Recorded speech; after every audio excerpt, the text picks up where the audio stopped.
चलो इस कहानी की शुरुआत उन बदमाशों के परिचय से करते हैं जिन्हें अब धमकाया जाने वाला है। हमारे सामने जो पहला लड़का है वह जू यंग चोल है। फिर इन गुंडों का नेता है पार्क कांगबुक। ये धृष्ट लोग अपना दिन कमजोर छात्रों को तंग करने, उनसे पैसे वसूलने और इस चक्र को रोज दोहराने में बिताते हैं। उनकी वर्तमान शिकार एक गरीब बच्चा है जिसका नाम डोंगू है, लेकिन यह बदलने वाला है। अफवाहें फैल रही हैं एक नए ट्रांसफर छात्र के बारे में जो स्कूल के हर बदमाश को काबू कर रहा है। हाल ही में उसने कुछ लड़कों को सबक सिखाया जो कैफेटेरिया में खाना चुराने की कोशिश कर रहे थे, और किस्मत से वही नया ट्रांसफर छात्र अभी अभी उस कक्षा में आया जहां ये बदमाश दिन के अपने पहले शिकार की पिटाई कर रहे हैं। उसकी पहचान के लिए उसका नाम डॉयल है और इस समय वह इस स्कूल के तथाकथित बॉस की तलाश में है। वह अपने सामने खड़े गुंडे से पूछता है कि क्या वही बॉस है। इसके बजाय सीधे जवाब देने के यह बदमाश बेवजह अपनी बातें चलाना शुरू कर देता है, और इसके लिए उसे इतनी जोर से थप्पड़ मिलता है कि उसकी खोपड़ी के अंदर दिमाग हिल जाता है और वो जमीन पर गिर जाता है। कक्षा की लड़कियां पूरी तरह से हैरान हैं। इतना साहस, इतनी उपस्थिति वाला यह लड़का वह सिर्फ एक सिग्मा नहीं है, वह अंतिम गीगा चैट के रुख को अवतरित करता है। और यह कहना भी नहीं है कि वह बेहद सुंदर है। जिस गुंडे को अभी अभी बाहर कर दिया गया था उसका दोस्त उछल पड़ता है, स्पष्ट रूप से इस बात से खुश नहीं कि डॉयल बिना किसी हिचकिचाहट के उनके क्षेत्र में अपना दबदबा बना रहे हैं। वह बिना रुके बोलना शुरू कर देता है। डॉयल की हिम्मत पर सवाल उठाता है, पूछता है क्या डॉयल को पता भी है कि वह किससे उलझ रहा है। खैर, डॉयल मानता है कि उसे नहीं पता। आखिरकार वह तो आज ही स्थानांतरित हुआ है। गुंडा समझते हुए कि शब्द पर्याप्त नहीं है, खूंसा मारने की कोशिश करता है, और यही बड़ी गलती होती है। डॉयल हवा में उस बदमाश का गंदा हाथ पकड़ लेता है और उसकी उंगलियों को इतनी जोर से मरोड़ता है कि वह दर्द से चिल्ला उठता है जैसे किसी ने पीछे से उसे मारा हो। उंगलियों को आराम से मरोड़ते हुए डॉयल सवाल दोहराता है, क्या तुम बॉस हो? गुंडा असहनीय दर्द को सहन नहीं कर पाता तेजी से अपने नेता पार्क की ओर इशारा करता है। बेशक कांगवुक इस बात से खुश नहीं है कि उसके खुद के मातहत ने उसे धोखा दे दिया, लेकिन इससे पहले कि वह प्रतिक्रिया दे सके डॉयल एक और थप्पड़ मारता है जिससे गुंडा पूरी तरह से नीचे गिर जाता है। अब रास्ता साफ हो जाने पर डॉयल पार्क कांगवुक के पास जाता है और वही सवाल पूछता है, क्या आप यहाँ के स्कूल बॉस हैं? अचरज की बात नहीं, कांगवुक वही गलती करता है जो उसके चापलूसों ने की थी, बेमतलब अपनी जुबान चलाकर। तो डॉयल उसे एक अच्छा खासा मुक्का सीधे चेहरे पर जड़ देता है जिससे वह पीछे की ओर लड़खड़ा जाता है। संकेत लेने की बजाय ये बदकिस्मत आदमी वापस लड़ने का फैसला करता है और अपनी ओर से एक मुक्का मारता है, और ओह, जिस तरह से डॉयल उस मुक्के को चकमा देता है वह बहुत ही जबरदस्त है। अब डॉयल की बारी है यह दिखाने की कि उसके पास क्या है। उसकी मुक्का पूरी तरह से कांगवुक के चेहरे पर लगता है, दूसरा भी सही जगह पर लगता है, और अंत में वह एक जबरदस्त किक मारता है जो उस बदमाश को खिड़की पर सीधे फेंक देता है, उसके चेहरे को खून से लथपथ कर देता है। देखने वाले छात्र बिल्कुल स्तब्ध रह जाते हैं। कांगवुक को चोटिल और जख्मी छोड़ दिया गया है और उसका अहंकार भी उसके चेहरे जितना ही टूट गया है। काम खत्म होने के बाद डॉयल उसी उग्रता के साथ बाहर निकलता है जैसे वह आया था। डोंगू अब भी मुश्किल से समझ पा रहा है कि अभी क्या हुआ था। वह कांपती सांस लेता है। उसे कभी उम्मीद नहीं थी कि उसे ऐसा कुछ देखने को मिलेगा। इस बीच पीछे की सीट पर बैठी टिकटॉकर लड़की पूरी तरह से मोहित हो गई है। उसके दिमाग में बस यही बात आ रही है कि वह इस लड़के से प्रभावित हो गई है। बाद में डोंगहू डॉयल से मिलता है और कक्षा में जिस तरह से उसने किया था उसी तरह स्कूल के सभी गुंडों को खत्म करने का अनुरोध करता है, लेकिन डॉयल आवश्यक मुआवजे के बिना काम नहीं करेगा। देखो, उसे कोरिया आए हुए ज्यादा समय नहीं हुआ है और वह पूरी तरह कंगाल है। अगर डोंगगू अपनी ताकत का इस्तेमाल करना चाहता है तो डोंगहो तर्क करता है कि यह एक न्याय संगत कारण है कि ताकतवर लोगों को कमजोरों की रक्षा करनी चाहिए। यही तो होना चाहिए। खैर, डॉयल इस बकवास को नहीं मानता और न ही उसके पास इस पर बहस करने का समय है। उसकी मांग सरल है, बिना पैसे कोई काम नहीं। लेकिन डोंगहो मजबूर है और आखिरी बार अनुरोध करने की कोशिश करता है। वह और उसके दोस्त दुख भरी जिंदगी जी रहे हैं। एक भी दिन ऐसा नहीं जाता जब उन्हें पीटा न जाता हो। सबसे बुरी बात यह है कि अगर वे किसी शिक्षक से शिकायत करते हैं तो उन्हें और अधिक परेशान किया जाता है। डोंगू के लिए हर दिन अंधेरे में भटकने जैसा महसूस होता है जिसमें कोई रोशनी या आशा नहीं होती। लेकिन यह तब तक था जब तक कल डोयल को उन बदमाशों को ऐसे हटाते देखना जैसे वे कुछ भी नहीं थे। वर्षों में पहली बार आशा की किरण थी, इसलिए वह उससे बेतहाशा विनती करता है। लेकिन डोयल टस से मस नहीं होता। वह समझता है कि डोंगहो किस स्थिति से आ रहा है, लेकिन वह एक चीज स्पष्ट कर देता है, आदमी को जीवित रहने के लिए पैसे की जरूरत होती है और इसके अलावा उसके पास पहले से ही खुद के काफी समस्याएं हैं जिनसे निपटना है। डोयल को पैसे के बारे में बात करते सुनकर डोंगहो को वे सभी गुंडे याद आ जाते हैं जो उसे केवल उससे पैसा निकालने के लिए पीटते थे। तो भाई आखिरकार निराशा में फट पड़ता है।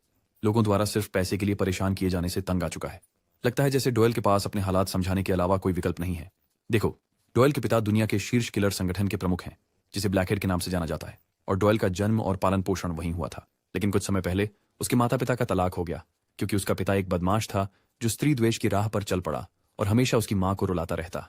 इसलिए कोई और विकल्प न होते हुए वह और उसका छोटा भाई अपनी मां के साथ अपने पिता की अनुमति के बिना कोरिया चले गए। इससे निश्चित रूप से उनके पिता नाराज हो गए, जिन्होंने बदला लेने के लिए उनके नाम से जुड़े सभी खातों को ब्लॉक कर दिया, जिससे उनके पास कोई पैसा नहीं बचा। जबकि डॉयल ने कोरिया की सबसे ऊंची इमारत में रहने की योजना बनाई थी, वह सब बेकार हो गया क्योंकि उसके पास पैसे नहीं थे। ये कहते हुए वह आगे बढ़ता है क्योंकि आज उसका इंटरव्यू बर्गर किंग में है। और वह इस अवसर को खोना नहीं चाहता। जब वह यह सब कह रहा है तो वह टिकटॉक लड़की जो डॉयल के लिए पूरी तरह से पागल हो गई है, किनारे से सुन रही है। डोंगहू इस बीच निश्चित नहीं है कि उसे इस सब बकवास पर विश्वास करना चाहिए या नहीं, लेकिन दूसरी ओर यह आदमी वैसे भी बेतुके मजाक करने वाला नहीं लगता। फिर भी डोंगू उसे प्रत्येक व्यक्ति के लिए 50,000 वॉन देने की पेशकश करता है, जिसे वह नीचे गिराता है। खैर, प्रस्ताव जू इल को स्थिर कर देता है। डोंगू को यकीन नहीं होता कि उसने बहुत कम पेशकश की है और सोचता है कि क्या उसे थोड़ा अधिक देना चाहिए था, लेकिन उम्मीद के विपरीत डुएल बिना किसी हिचकिचाहट के काम स्वीकार कर लेता है। इस बीच टिकटॉक वाली महिला अभी भी प्रशंसक की तरह डॉयल को दिख रही है। बाद में हम कुछ बदमाशों के समूह पर जाते हैं जो एक गज़ेबो के नीचे आराम कर रहे हैं। उन्होंने यह अफवाह पकड़ी है कि पार्क कांग-वूक को एक स्थानांतरित छात्र ने हरा दिया। ये मोटा हैरान है कि एक अकेला स्थानांतरित छात्र कांग-वूक और उसके 2 चेलों को अकेले ही हरा सका। इस मोटे की पहचान के लिए उसका नाम पार्क जू हियोंग है, जो जुडो क्लब का कप्तान है। पार्क कांग-वूक उनके लिए एक अच्छा नौकर था जो दूसरों से पैसे वसूलता था और इस मोटे को कर देता था। लेकिन अब मोटे को डर है कि उसकी मोटी तशरीफ अब और पिज्जा नहीं खा पाएगी क्योंकि उनकी पैसे की सप्लाई कट गई है। फिर एक और मोटा आदमी है जो वही सोचता है। उसका नाम पार्क जूडोंग है, जूडो क्लब का उपकप्तान। वे उस ट्रांसफर स्टूडेंट को नीचे गिराने की योजना बना रहे हैं जो अपनी हद में रहना नहीं जानता, लेकिन ऐसा लगता है कि उन्हें डॉयल को खोजने के लिए कोई मेहनत नहीं करनी पड़ेगी क्योंकि वह खुद उनसे आमने सामने बात करने उनके इलाके में आ गया है। हमारे पास डोंगू भी है जो बोजैक हॉर्समैन मास्क के नीचे छुपा हुआ है। लड़ाई में शामिल होने से पहले डोंगू ने डॉयल को बताया कि ये बदमाश कितने खतरनाक हैं। कंग-वूक तो बस उनका चेला था, जबकि ये लोग असली खिलाड़ी हैं। उन्हें सैमुन हाई स्कूल के महत्वपूर्ण बॉस माना जाता है। जुडो जुड़वा पार्क चुहियंग और पार्क जुडोंग राष्ट्रीय एथलीट बनने की कोशिश कर रहे हैं, इसलिए वे स्कूल के दौरान अपने रिकॉर्ड साफ रखते हैं और अपने गंदे काम के लिए कांग-वूक का उपयोग करते हैं। कांग-वूक दूसरों को धमकाकर पैसे कमाता है और अगर कांग-वूक पर्याप्त नहीं लाता तो वे उसे बुरी तरह पीटते हैं। लेकिन जैसा कि आप समझ सकते हैं, डू इल जैसे किसी व्यक्ति के लिए ये परिचय आवश्यक नहीं है। वह केवल यह जानना चाहता है कि क्या ये लोग उसके निशाने पर हैं।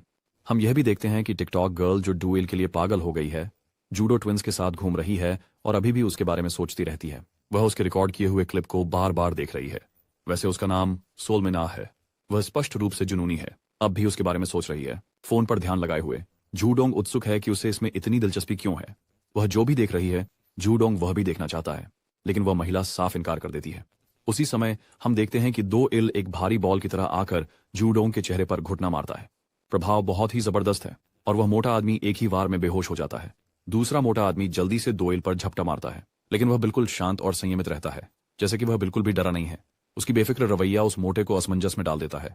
एक पल के लिए वह सोचता है कि क्या डॉयल के पास कोई सहयोगी है जो उसे इतना शांत बना रहा है, लेकिन इससे पहले कि मोटा कुछ भी समझ पाए, उसे इतनी जोर से मुक्का लगता है कि उसकी खून बहती नाक खराब टमाटर की तरह बिखर जाती है। लेकिन इस बेचारे मोटे के लिए चीजें और भी क्रूर होने वाली हैं। डॉयल बिजली की गति से अपना पैर घुमाता है, सीधे मोटे के छोटी गेंदों की ओर निशाना साधते हुए। वह शैतानी प्रहार इतना जबरदस्त होता है कि वास्तव में मोटे के नट्स को तोड़ देता है। दर्द का विस्फोट इतना गहन होता है कि उस कमीने की आत्मा क्षण भर के लिए उसके शरीर से निकल जाती है, क्योंकि दर्द असहनीय होता है। सिर पर अंतिम घूंसे के साथ डॉयल ने मौके पर ही काम तमाम कर दिया। वहीं मिना इन सभी कमीनों को मारते हुए सिग्मा डॉयल को देखकर लगभग खुद पर काबू नहीं रख पाती और एक बार फिर वह मुश्किल से अपनी इच्छा को नियंत्रित कर पा रही है। 2 लोगों के गिरने के बाद डॉयल को प्रत्येक व्यक्ति के लिए 50,000 वॉन मिलते हैं। अगले दिन न केवल डॉयल ने कुछ पैसा कमाया, बल्कि उसकी करिश्मा और आभा ने उसे सुमन हाई स्कूल में सबसे ताकतवर आदमी का खिताब भी दिलाया। हमारे नायक की हाल की उपलब्धियों के बारे में पुस्तिकाएं वितरित की जा रही हैं, जो स्कूल के सभी धमकियों के लिए एक स्पष्ट धमकी है। जो भी नए फाइटर्स किंग के खिलाफ जाने की हिम्मत करेगा, उसका अंत निश्चित है। वर्तमान में डॉयल डोंगू और उसके दोस्तों द्वारा एक राजा की तरह घुमाया जा रहा है, सब उसके प्रभाव को बढ़ाने और जितनी ज्यादा नजरें आकर्षित कर सकते हैं उतनी करने के लिए।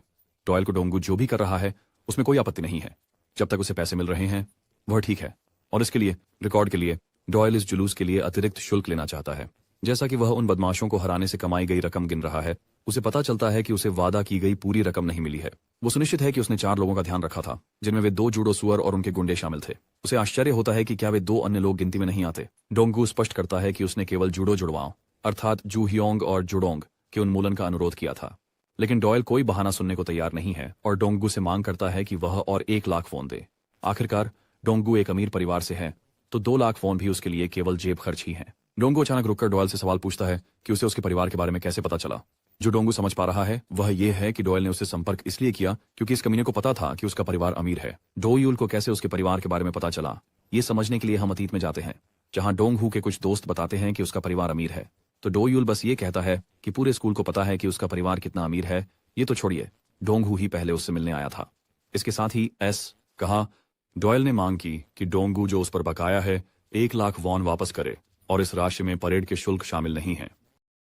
कोई और विकल्प नहीं होने पर डोंग हू बस खुशी से ओके का संकेत देता है। फिर हम मीना की ओर कट करते हैं, जो ब्रोशर को देख रही है। एक बार फिर हमारे लड़के के सौंदर्य की प्रशंसा करने से खुद को नहीं रोक पाती। उसकी दोस्त भी मानती है कि वो ट्रांसफर छात्र वाकई में हैंडसम है, और ये कोई आश्चर्य नहीं कि स्कूल की हर लड़की उसके ब्रोशर की तस्वीर को देख रही है। ये सुनकर मीना नाराज और गुस्सा हो जाती है। उसके लिए यह ऐसा लगता है जैसे सभी अन्य लड़कियां उसके पति को देख रही हैं और वह इसे बर्दाश्त नहीं कर सकती। वह जल्दी से एक लड़की के हाथ से अपने प्रेमी की तस्वीर छीन लेती है और उसे धमकी देती है कि यदि उसने कभी उसके आदमी पर अपनी नजर डाली तो वह उसे मार डालेगी। मीना एक एक करके क्लासरूम में अन्य लड़कियों के पास से सभी ब्रोशर इकट्ठा करती है। जैसे ही वह सभी ब्रोशर इकट्ठा कर रही होती है, उसे अचानक पता चलता है कि उसकी एक दोस्त जंग ह्यून वू कुछ करना चाहती है। बाद में एक छायादार पुल के नीचे हम चोंगिल हाई स्कूल से एक सुनहरे बालों वाले लड़के जंग ह्यून वू से मिलते हैं। दरअसल यह अगला लक्ष्य है जिसे डॉयल को गिराना है। जहां तक इस लड़के का परिचय है, ह्यून वू को दक्षिणी सियोल का राजा माना जाता है। फिर एक और लड़का है इलग्योंग हाई स्कूल से, और वह पीगी चुल का अधीनस्थ है। एग्जीक्यूटिव सदस्य के रूप में 12 नेशंस का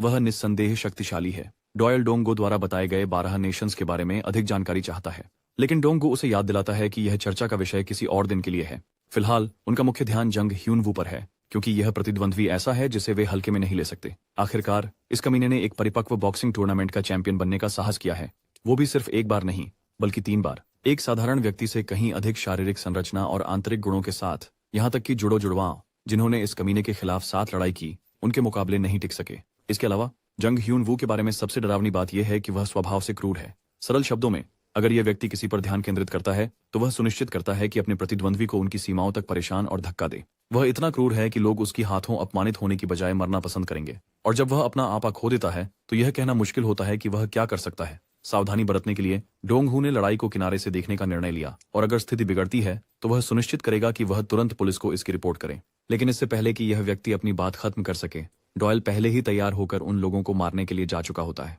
फिर हम वापस ह्यून वू पर कट करते हैं, और मीना भी वहां उसकी संगति में होती है। ह्यून वू ने उसके पुरुष दोस्तों की पिटाई कर दी है, क्योंकि वह समय पर उसकी कॉल नहीं उठा पाई थी। लेकिन मीना को इन लड़कों की कोई परवाह नहीं है, और वह उन्हें अपने दोस्त मानने से इनकार कर देती है। बेचारे लड़के जिन्होंने उसकी वजह से जबरदस्त पिटाई खाई, बस उसके बारे में बड़बड़ा सकते हैं। अब उस मुख्य कारण पर वापस आते हैं जिसके लिए उसे यहाँ बुलाया गया था। ह्यून वू चाहता है कि वह उसके साथ डेट पर जाए। वह यहाँ तक वादा करता है कि जब वे साथ होंगे तो उसे जीवन का सबसे अच्छा समय देगा, लेकिन ऐसा लगता है कि उसकी डेटिंग योजनाएं रोकनी पड़ेंगी, क्योंकि एक कांच की बोतल उसकी ओर सीधी आ रही है, जो डॉयल की मेहरबानी से आ रही है। ह्यून वू बस झुक जाता है और खुद को बचा लेता है, जबकि डॉयल निराशा से आह भरता है। चूंकि वह निशाने पर नहीं लगा, अब उसे इस कमीने से लड़ना पड़ेगा, जो कि बहुत थकाऊ है। मीना फिर से डॉयल को देखकर शर्माने लगती है, जबकि ह्यून वू बिल्कुल गुस्से में है और जानना चाहता है कि ये कमीना आखिर है कौन।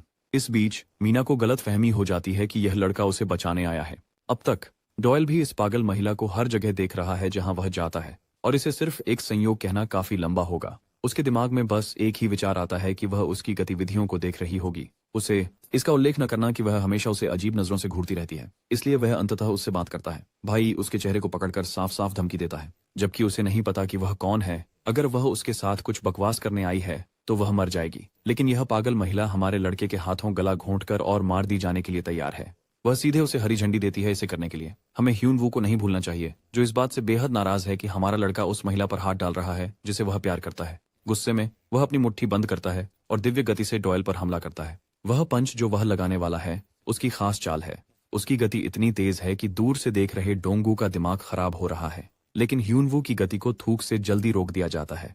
किसी ने उस पर थूका है, जबकि वह अपने चेहरे को उस गंदे तरल से बचाने में कामयाब होता है। वह इतना भाग्यशाली नहीं है जब डॉयल अपना पैर घुमाता है और एक सटीक निशाना लगाकर उसकी पेट में जोरदार किक मारता है। प्रभाव इतना भयंकर होता है कि ह्यून वू की सांसें रुक जाती हैं। जैसे ही वह किक से चकरा और भ्रमित होता है, डॉयल दूसरा वार करने का फैसला करता है। इस बार वह उसके सिर पर हाथ में पकड़ी स्टूल से वार करने का इरादा रखता है। बेचारे के पास आने वाले हमले से बचने का समय नहीं है। पहले थूक था और अब डॉयल ने कहीं से स्टूल खींच लिया, लेकिन ऐसा लगता है कि स्टूल सिर्फ ध्यान भटकाने का जरिया था। डॉयल इसका इस्तेमाल सिर्फ ढाल की तरह करता है, फिर एक जोरदार अपरकट मारता है। ये न सिर्फ दर्दनाक है बल्कि अपमानजनक भी है। इस बिंदु पर ह्यून वू वास्तव में अपना संयम खो रहा है। अंधे गुस्से में वह बिजली की तेजी से एक मुक्का मारता है, लेकिन मुक्का बस जिप से गुजर जाता है, क्योंकि डॉयल थोड़ा पीछे झुककर आसानी से इसे चकमा दे देता है। हालांकि मुक्का तेज और सटीक था, यह इतना तेज था कि डॉयल के कुछ बाल सचमुच उड़ गए। डॉयल अविचलित रहता है।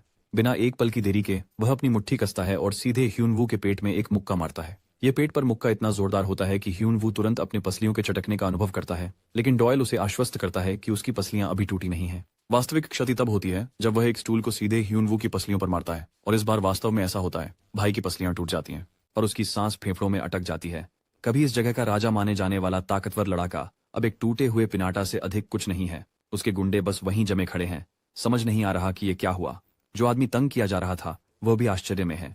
दूसरी ओर ह्यूनवू सांस लेने के लिए संघर्ष कर रहा है। अब जब डॉयल इस कमीने को मुक्कों से सबक सिखा चुका है तो कहने के लिए केवल एक बात बची है, लेकिन वह भूल जाता है कि उसे क्या कहना था। डोंगू ने उसे धमकी देने के लिए कहा था कि मासूम लोगों से छेड़छाड़ न करें, नहीं तो गंभीर परिणाम भुगतने पड़ेंगे। क्योंकि डॉयल को सटीक लाइन याद नहीं है, वह इसके बजाय कुछ और रंगीन कहने का फैसला करता है, कुछ और भी ज्यादा धमकी भरा और डरावना। डॉयल अपनी धमकी को स्पष्ट कर देता है। अगर यह कमीना कभी भी शांति से जीने के बजाय गड़बड़ करने की हिम्मत करता है, या अगर वह दोबारा उसके सामने आकर खड़ा होता है, तो डॉयल कसम खाता है कि वह इस कमीने की हर चीज को उधेड़ देगा और उन्हें टुकड़े टुकड़े करके वह सुनिश्चित करेगा कि वह उनमें से हर एक को मार दे। जबकि डोंगू इस जानलेवा धमकी पर पागल हो रहा है जो डोयल ने अभी दी है। दूसरी ओर मिन्हा प्यार के हार्मोन के कारण पूरी तरह दीवानी हो रही है। वह खो रही है। उसके जीवन में बस यही चाहत है कि वह उस पर सवारी करे। अगले दिन आता है और एक निजी जिम में बदमाशों का एक और समूह कसरत कर रहा है और अपने शिकार को बेरहमी से पीट रहा है। अचानक एक लड़का भागते हुए आता है और जल्दी से खबर बताता है कि उनके एक नौसिखिए ह्यूंगवू को सनमून हाई स्कूल के किसी व्यक्ति ने पीट दिया है। जिम में लड़के ये सुनकर खुश नहीं है। आखिरकार सुमन हाई स्कूल पदक्रम में सबसे नीचे है। ये विश्वास करना मुश्किल है कि वह निचले स्तर वाले अपने सीनियर्स के खिलाफ विद्रोह करने की कोशिश कर रहे हैं। उनमें इम जोंग बेओम है जो इलग्यंग हाई स्कूल से है, जो चौथे स्थान पर है। अगले दिन जोंग बेओम सुमन हाई के अपने अनुयायियों को इकट्ठा करता है जो उस गिरोह को सबक सिखाने के लिए तैयार हैं जिसने ह्यूंगवू को अस्पताल में भर्ती कराया था। हालांकि वह देखता है कि उनकी संख्या असामान्य रूप से कम है और स्पष्टीकरण की मांग करता है। कांगवुक बताता है कि उनके कुछ लोग कैफेटेरिया में खाना चुराने की कोशिश में अस्पताल में भर्ती हो गए, लेकिन जंग बेम को छोटी मोटी बातें नहीं सुननी है। वह जुड़वां जुड़ो स्वरों के बारे में जानना चाहता है। एक बार फिर कांगवुक बुरी खबर देता है। उनके बॉल्स फट गए हैं और वे भी अस्पताल में हैं। जंग बेम बेहद गुस्से में है और कांगवुक के पेट पर जोरदार घूंसा मारता है। जंग बेम के लिए जो ये आदमी रिपोर्ट कर रहा है वो बकवास के सिवा कुछ नहीं है और वह बेवकूफी भरे चुटकुलों के मूड में नहीं है, लेकिन बेहतरीन आदमी जोर देता है कि यह सच है। ये कोई हैरानी नहीं है कि जंग बेम को पूरी कहानी नहीं पता है, क्योंकि कुछ समय से उसने यह जानकारी नहीं ली है। हालांकि उसके नौकर की जिद उसे और भी ज्यादा गुस्सा दिलाती है और वह फिर से उस बेचारे लड़के को थप्पड़ मारने की तैयारी करता है। तभी कांगवुक आखिरकार कह देता है कि यह सब स्थानांतरित छात्र ने किया था। उनके गिरोह के सदस्यों से जुड़े हर हालिया घटना उसी विशेष स्थानांतरित छात्र से जुड़ती है। अंत में जोंग बेओम का गुस्सा थम जाता है और उसकी जगह ले लेती है जलती हुई जिज्ञासा। अब वह इस नए बदमाश से मिलने के लिए बेचैन है जिसने सभी को परेशान कर रखा है। इस बीच मिन आह हमेशा की तरह चोरी छिपे रिकॉर्ड किया हुआ वीडियो देख रही है जिसमें दो योल कैफेटेरिया में खाना खा रहे हैं। वीडियो में वह उसे रिकॉर्डिंग करते हुए देखता है और जबरदस्ती कैमरा बंद कर देता है। फिर हम कक्षा की ओर ध्यान केंद्रित करते हैं जहां वह बैठी है। शिक्षक फिल्म क्लब के लिए संभावित उम्मीदवारों की तलाश कर रहे हैं। जैसे ही घोषणा होती है छात्र उत्सुकता से शामिल होने के लिए हाथ उठाते हैं। शिक्षक उनकी उत्सुकता से प्रसन्न है, मानते हुए कि फिल्म क्लब लोकप्रिय होगा। हालांकि मीना की प्रतिक्रिया बिल्कुल विपरीत है। वह तो कल्पना भी नहीं कर सकती कि वे किताबी कीड़े जो आमतौर पर अपनी किताबों में ही डूबे रहते हैं या अचानक रुचि दिखाने।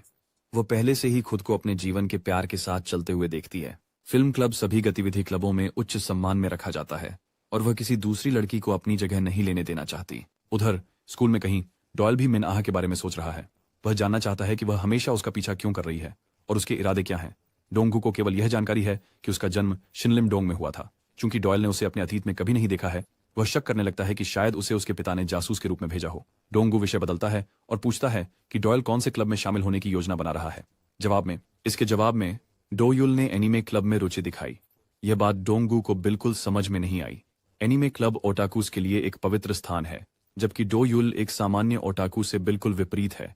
तभी जोंग बॉम अपने अनुचरों के साथ वहां आता है। दूर से हमारे लड़के को देखते हुए कांगवुक डोयल की पहचान उस ट्रांसफर छात्र के रूप में करता है जिसने जुडो ट्विंस की गेंदों का भंडाफोड़ किया था।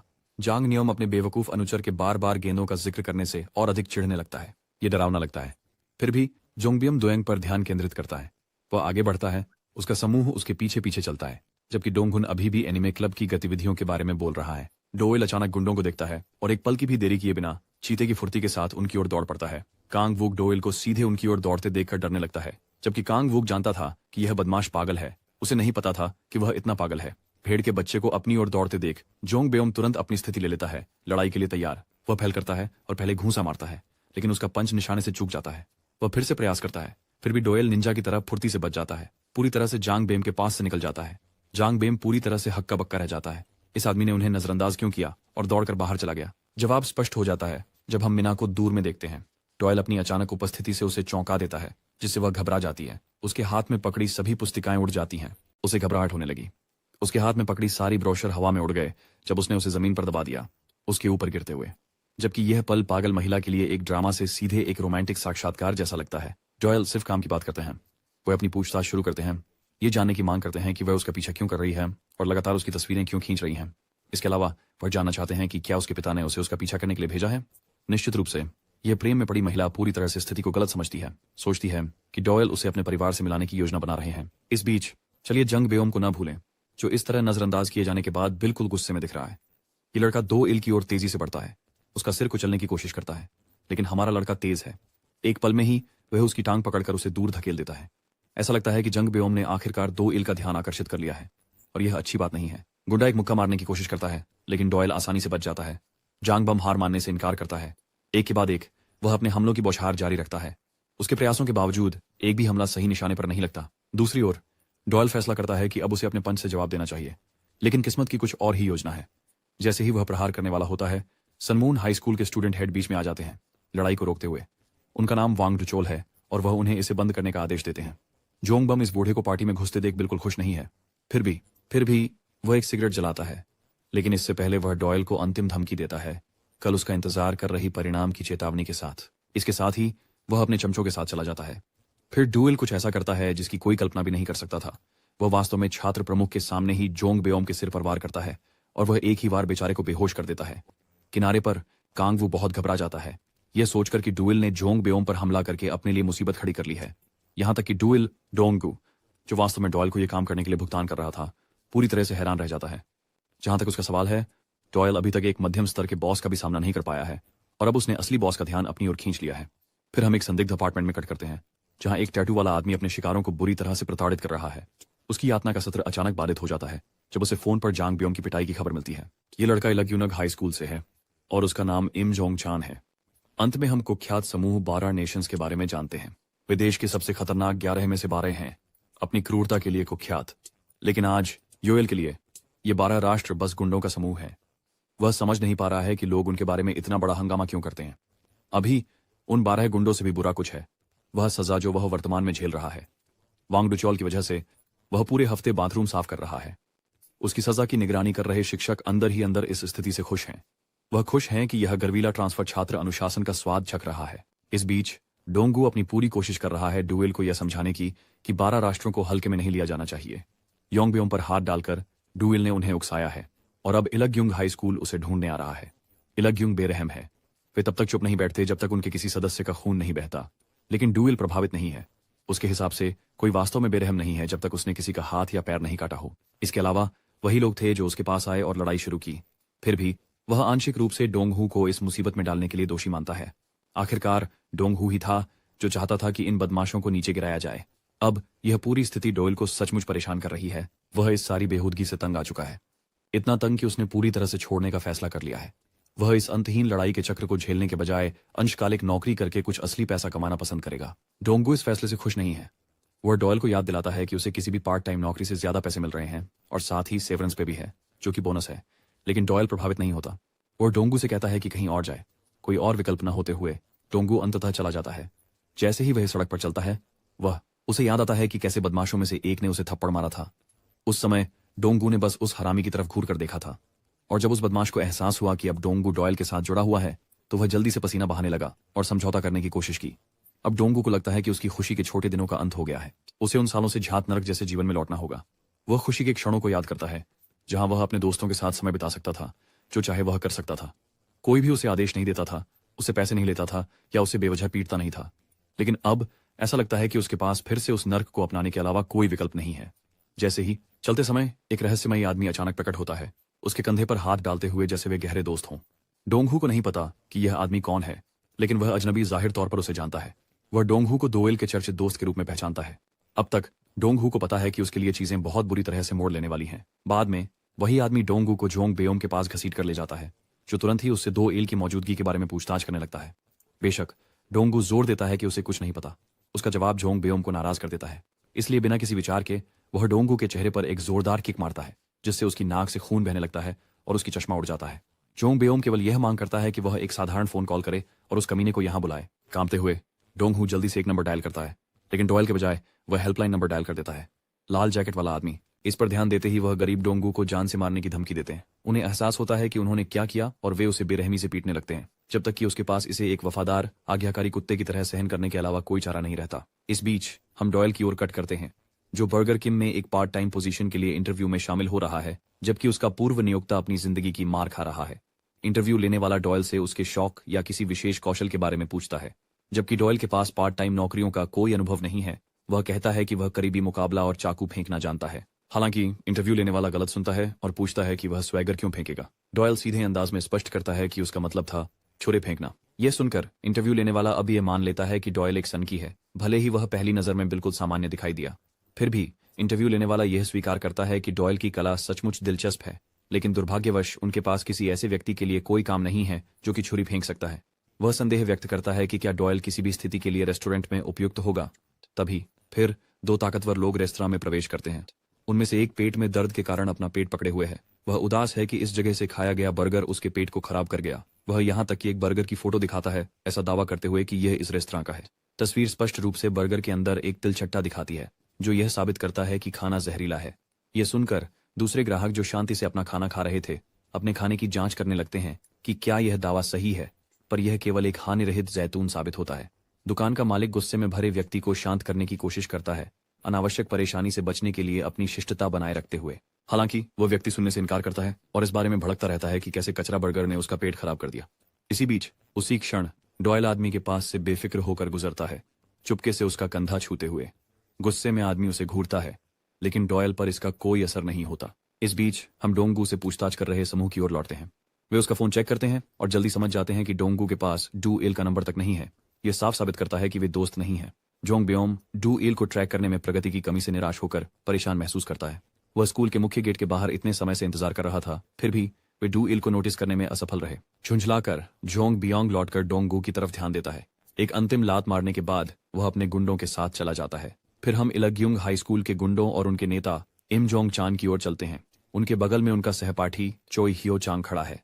वे उन दो दोस्तों के बारे में बात कर रहे हैं जो बर्गर किंग से सबके लिए कुछ खाना लेने गए थे, लेकिन वे लौटते हुए नहीं दिख रहे हैं। इसलिए वे अब उनकी जांच करने का फैसला करते हैं। जब वे बर्गर किंग के पास से गुजर रहे हैं, तभी अनजाने में डोयल उनके रास्ते में आ जाता है, लेकिन चूंकि वे डोयल को चेहरे से नहीं पहचानते हैं, इसलिए वे बस उसके पास से निकल जाते हैं। जैसे ही वे रेस्तरां में प्रवेश करते हैं, वे देखते हैं कि उनके दो दोस्त जो खाना लेने गए थे, अब पिटाई खाकर जमीन पर फैले हुए हैं। बिल्कुल, जोंग चान अपने सहयोगियों को गिरा हुआ देखकर खुश नहीं है। वह जल्दी से कमरे को स्कैन करता है ताकि वह व्यक्ति मिल सके जिसने यह किया हो, लेकिन आश्चर्य की बात नहीं है कि आरोपी यहाँ मौजूद नहीं है। यही वह समय है जब जोंग चान को वह लड़का याद आता है जिससे वह बर्गर किंग के बाहर टकराया था और उसके कंधे पर खून के दाग थे। इसलिए वह जल्दी से अपने साथी गुंडों को आदेश देता है कि उस लड़के को पकड़ें जो अभी उनके पास से गुजरा था, जो सामून हाई की यूनिफॉर्म पहने था। जरूरी बात को दिखाने के लिए वह जोर से चिल्लाता है। फिर हम डॉयल को देखते हैं जो गली में आराम से चल रहा है, यह सोचते हुए कि उसने महीने के लिए अपनी सारी बचत खत्म कर दी है।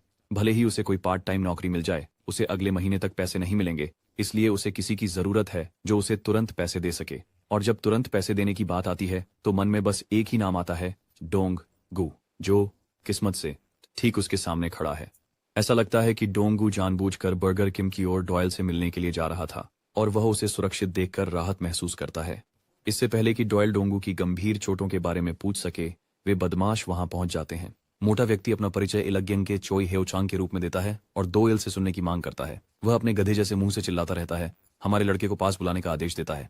इससे पहले कि चीजें बढ़ें, 2 एल चाहता है कि डोंगू पुष्टि करे कि 50,000 वोन प्रति व्यक्ति का प्रस्ताव अभी भी मौजूद है।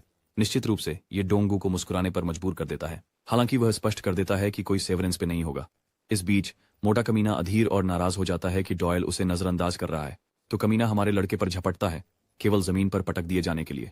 प्रभाव भयंकर है और यह तब और भी बुरा हो जाता है जब डॉयल बेरहमी से एक के बाद एक मुक्का सीधे कमीने के चेहरे पर मारता है। जो कमीने उस मोटे के साथ आए थे, उन्होंने अपने जीवन की ठंडक महसूस की, जबकि मेरा लड़का फ्रिज में खीरे की तरह ठंडा रहा। और इस प्रदर्शन के लिए वह डोंगू से प्रदर्शन बोनस भी चाहता है। बाद में उन बेवकूफों से निपटने के बाद दोनों एक साथ नूडल्स खाते हैं, जहां डॉयल एक बार फिर डोंगू को प्रदर्शन बोनस की याद दिलाता है। वह फिर साहसपूर्वक 5 मिलियन वॉन की मांग करता है, यह वादा करते हुए कि बदले में वह 1 सप्ताह के भीतर इलक्योंग हे को नष्ट कर देगा। यह सुनकर डोंगहो हंस पड़ता है, जैसे डोयल ने उसे अब तक का सबसे मजेदार मॉम जॉक सुनाया हो। सबसे पहले डोंगहो यह जानना चाहता है कि आखिर वह इतना पैसा क्यों चाहता है। डोयल फिर से वही कहानी दोहराता है कि उसके पिता ने उनकी सारी बैंक अकाउंट फ्रीज कर दी हैं, और पहले की तरह डोंगहो को अभी भी विश्वास करना मुश्किल लगता है। बहरहाल डोयल भी पूछना चाहता है वापसी में एक सवाल। वह जानना चाहता है कि डोंग हो इतनी दुखदाई जिंदगी क्यों जीता है। आखिरकार वह एक अमीर परिवार से है और उसके पास सब कुछ है, तो वह हमेशा क्यों पिटता रहता है। डॉयल ने पहले ही डोंग हो के परिवार के बारे में जानकारी ले ली है और वे सचमुच कोई मजाक नहीं है। डोंग हो को बस किसी ऐसे निजी स्कूल में स्थानांतरण करना है जहां दबंग न हो।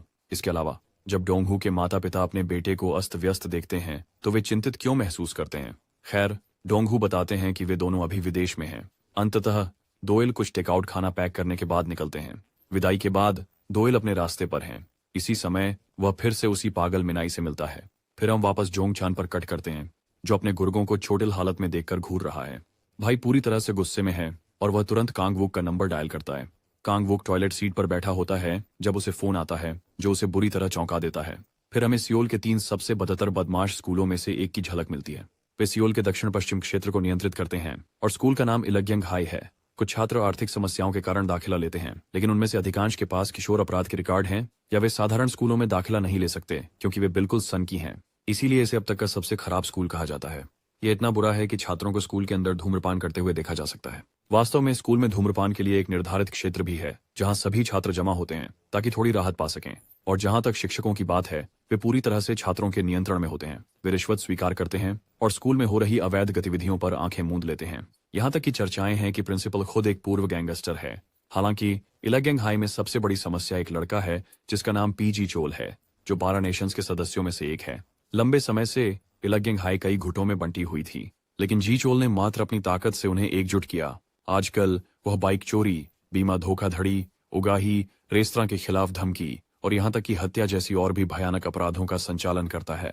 हमने ये सब तब सीखा जब हम इलग्यंग हाई के बाहर खड़े थे, क्योंकि दोयल उस जगह पर छापा मारने वाला है, जबकि वह सचमुच एक राइफल से लैस है। हमेशा की तरह मजाकिया डोंगू फिर से अपनी एलजीटीबी गधे की मास्क पहने हुए है। चमकीले मास्क से ज्यादा डोंगू डॉयल के हाथ में पकड़ने वाली भारी बंदूक को लेकर चिंतित है। डॉयल उसे आश्वस्त करता है कि यह केवल रबर की गोलियों से भरी है। आखिरकार मानव शरीर एक परिवर्तनीय संसाधन है।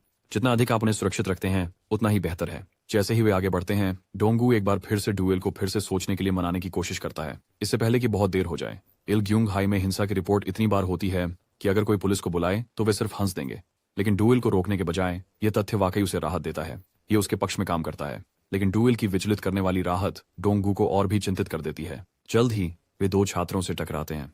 डॉयल तुरंत पूछता है कि क्या उनमें से कोई गिचोल है, लेकिन साधारण उत्तर देने के बजाय वे बदतमीजी से पेश आने लगते हैं। और जैसा कि उम्मीद की जा सकती है, डॉयल के पास गैर जरूरी बकबक के लिए धैर्य नहीं है। बिना झिझक के वह उनमें से एक के चेहरे पर रबर बुलेट से गोली मार देता है। दूसरा छात्र अपने घायल मित्र के पास खड़ा मुक्का मारने के लिए दौड़ता है, लेकिन डॉयल आसानी से उसे एक सटीक किक के साथ संभाल लेता है। जैसे इतना काफी नहीं था, वो फिर उसके पैर में गोली मारता है और फिर बंदूक का उपयोग हाथापाई के हथियार के रूप में करते हुए उसे उस व्यक्ति के कंधे पर मारता है, जिससे उसका कॉलर बोन टूट जाता है। बेचारा कुछ नहीं कर सकता सिवाय जमीन पर कराहने के, जबकि डॉयल उसके ऊपर जैसे एक भयानक दूत की तरह मंडराता है, यह मांग करते हुए कि वह जैक्योल को जल्द से जल्द यहाँ लाए। इस बीच हम जांग बेम की ओर कट करते हैं, जो अभी भी डॉयल के पहले दिए गए वार्ड से अपनी दर्दनाक गर्दन को सहला रहा है। अभी वह अपनी रोज की ड्यूटी निभा रहा है, छात्रों से फिरौती का पैसा इकट्ठा कर रहा था। अचानक उसका लाल जैकेट वाला दोस्त भारी सांस लेते हुए दौड़ता हुआ आता है और रिपोर्ट करता है कि सुमुन हाई का बदमाश यहाँ है। स्वाभाविक रूप से यह योंगबॉम की जिज्ञासा को तुरंत बढ़ा देता है, क्योंकि वह अभी उसके बारे में सोच रहा था। कहीं और कांगवुक घायल और चोटिल नजर आता है और जोंगचान उसे कड़ी पूछताछ कर रहा है। जोंगचान उसे और चोट पहुंचाने से पहले उसे अपने एक साथी से फोन कॉल आती है कि उनके इलाके में एक जासूस बंदूक लेकर घूम रहा है। हमेशा की तरह जंगचान पूरी ताकत से चिल्लाता है, यह जानने की मांग करता है कि यह कथित जासूस कौन है। दूसरी ओर कांगवुक को पूरी तरह से निराशा महसूस होती है। उसे समझ में नहीं आ रहा है कि यह सब उससे कैसे जुड़ा है या उसे क्यों पिटाई हो रही है। वापस डॉयल के पास वह हर उस व्यक्ति को हरा रहा है जो उसके रास्ते में आने की हिम्मत करता है। अंततः वे 2 छात्राओं के पास पहुंचते हैं और उनसे पूछते हैं कि क्या उनमें से कोई पीजी चोल है। स्वाभाविक रूप से लड़कियां उससे कोई संबंध होने से इनकार करती हैं। आखिरकार पीजी चोल एक लड़का है, लड़की नहीं। हालांकि डॉयल इसके लिए डोंगो को दोषी मानता है कि उसने पहले इसका जिक्र नहीं किया। इसी समय डॉयल को आखिरकार कुछ नजर आता है, या फिर कोई महत्वपूर्ण व्यक्ति। ये योंगबम है। वह मानता है कि डॉयल में साहस था कि उसने शेर की मांद में सीधे कदम रखा, लेकिन जब डॉयल ट्रिगर पर हाथ रखता है तो ये तथाकथित शेर डर से कांपने लगते हैं। लेकिन वे किस्मत वाले हैं, क्योंकि डॉयल के पास गोलियां खत्म हो चुकी हैं। फिर से मजाक उड़ाए जाने और अपमानित होने पर जोंगबोम गुस्से में डॉयल पर हमला करता है, लेकिन उसकी आक्रामक मार का कोई नतीजा नहीं निकलता। उस पल वो देखता है कि डॉयल अपने कोट के अंदर हाथ डाल रहा है, शायद कोई और हथियार निकालने के लिए, लेकिन यह सिर्फ एक ध्यान भटकाने की प्रक्रिया थी। अगले ही क्षण उसे एहसास होता है कि वह दर्द के मारे दोहरा हो गया है, क्योंकि उसे उसकी पेट में बुरी तरह से घुटना मारा गया था। इस बीच इलग्युंग हाई की संलग्न इमारत में कुछ दो शिक्षक जमीन पर पड़े हुए दर्जनों घायल छात्रों पर ध्यान देते हैं। नए शिक्षकों में से एक, जो स्पष्ट रूप से भयभीत है, पुलिस को बुलाने का सुझाव देती है, लेकिन उसके बगल में खड़ी वरिष्ठ शिक्षक इस विचार को खारिज कर देती है, क्योंकि यह इलग्यंग हाई में सिर्फ एक सामान्य दिन है। भले ही वे इसे रिपोर्ट करें, पुलिस जवाब नहीं देगी। इतना ही नहीं, प्रधानाचार्य ने कर्मचारियों को स्पष्ट निर्देश दिए हैं कि छात्र मामलों से दूर रहें, क्योंकि इसमें शामिल होना केवल स्थिति को और खराब कर देता है। फिर भी यह अनुभवी शिक्षक भी मानता है कि आज की स्थिति अभूतपूर्व है। उसने पहले कभी ऐसा नहीं देखा, न ही पीजी चोल घटना के बाद से। पहेली को और बढ़ाते हुए स्कूल के सीसीटीवी कैमरे काम नहीं कर रहे हैं और फोन सिग्नल भी जाम है। कुछ अजीब हो रहा है और उसे अभी तक समझ में नहीं आया है कि क्यों। इसके बाद हम एक शक्तिशाली व्यक्ति को देखते हैं जो आसानी से 200 किलो बेंच प्रेस कर रहा है, जबकि उसके गुर्गों का समूह आश्चर्य से देख रहा है। प्रोटीन शेक पीने के बाद वह अंततः अपने सामने खड़े गुर्गों को नोटिस करता है और उनसे पूछता है कि वे यहाँ क्यों हैं। उनमें से एक तेजी से उच्च अधिकारियों का संदेश देता है। सभी अधिकारियों को तुरंत स्कूल में आने की आवश्यकता है, क्योंकि एक जासूस ने उनके क्षेत्र में प्रवेश कर लिया है। जहां तक इस बलवान व्यक्ति की बात है, वो पार्क जिंजू है। जोंगबोम के अतीत में झांकते हुए युवा विलक्षण व्यक्ति को कभी उनके सभी प्रशिक्षकों द्वारा सराहा गया था। उसने हर किसी को हराया और वह समूह में सबसे बदमाश लड़का था। उसकी बदौलत उसने एक साथ 6 लोगों को हरा दिया। कोई कह सकता है कि वह लड़का भगवान द्वारा प्रदत्त प्रतिभा और एक लड़ाई की क्षमता से संपन्न था, जिसने लगभग सभी को प्रभावित किया। वह प्रतिभा की परिभाषा था। जोंगबोम अपनी माध्यमिक विद्यालय की जिंदगी में एक खतरनाक व्यक्तित्व के रूप में बड़ा हुआ, और हर कोई जिसने कभी भी खुद को उसके बराबर बनाने की कोशिश की, उन्होंने पूरी तरह से पराजय का सामना किया जब उसने उन्हें बुरी तरह से अपमानित किया। जोंगबोम को एक अलग प्रकार की उच्चता की भावना थी और वह अपने से कमजोर लोगों को कीड़े की तरह मानता था। ऐसा लगता था जैसे वह एक ऐसी दुनिया में रह रहा था जहां वह मानता था कि केवल सबसे मजबूत ही कमजोरों पर शासन करेंगे, और उसे उन पर अत्याचार करने में मजा आता था जो कभी उसके खिलाफ खड़े होने की हिम्मत नहीं कर सकते थे। जोंगब्यूम का जीवन ऐसा ही था जब तक वह एक राक्षस से नहीं मिला। डॉयल ने अपनी वर्तमान स्थिति में बड़ी आसानी से उसके घूंसे से बचकर अपनी जबरदस्त गति से उस फाइटर को बेइज्जत कर दिया। जोंगब्यूम इससे पहले कभी इतना गुस्से में नहीं था, और अपने गुस्से में झुकते हुए वह एक और वार के लिए आगे बढ़ता है, ये सोचते हुए कि अभी उसके मुक्के कैसे नाकाम हो रहे हैं। जवाब में उसका प्रतिद्वंद्वी उसे सबसे अपमानजनक तरीके से हकीकत से रूबरू कराता है। डॉयल झाड़ू से उसके चेहरे पर मारता है, आराम से उनके वार के बीच की दूरी को इंगित करते हुए। अपने पैरों पर वापस लड़खड़ाते हुए घमंडी योंगबियम अपना खून पोंछता है और अपनी आंखों के सामने हो रही हकीकत से इनकार करता है। निराश होकर वह फिर से नीचे से एक और वार करने जाता है, एक तीव्र हुक जो उसका विपक्षी सटीकता से बचता है। बदले में एक शक्तिशाली अपरकट मारता है जो गंजे आदमी को बेहोश कर देता है। डॉयल उसे जमीन पर सुला देता है। योंगबियम की चप्पल उसके पैर से फिसलकर दूर जा गिरती है। अपमान को बढ़ावा देने के लिए दो इल एक तेज किक के साथ दौड़ते हुए आता है। सौभाग्य से योंगबियम उसे चकमा देने में सफल रहता है, लेकिन वह अभी भी समझ नहीं पा रहा है कि उसका दानव समान प्रतिद्वंदी इतनी जल्दी कैसे आ गया। यह आदमी जो किसी ने नहीं सुना था, उसे धड़ाधड़ पीट रहा था। डॉयल ने बिना दया किए एक पूरा सॉकर किक मारा, जिससे जंग बॉम्ब की हड्डियों में गहरी काली डर भर गया। कारण सरल है, अगर वह किक उसके जबड़े पर लग जाती तो वह उसे सीधा मार देती।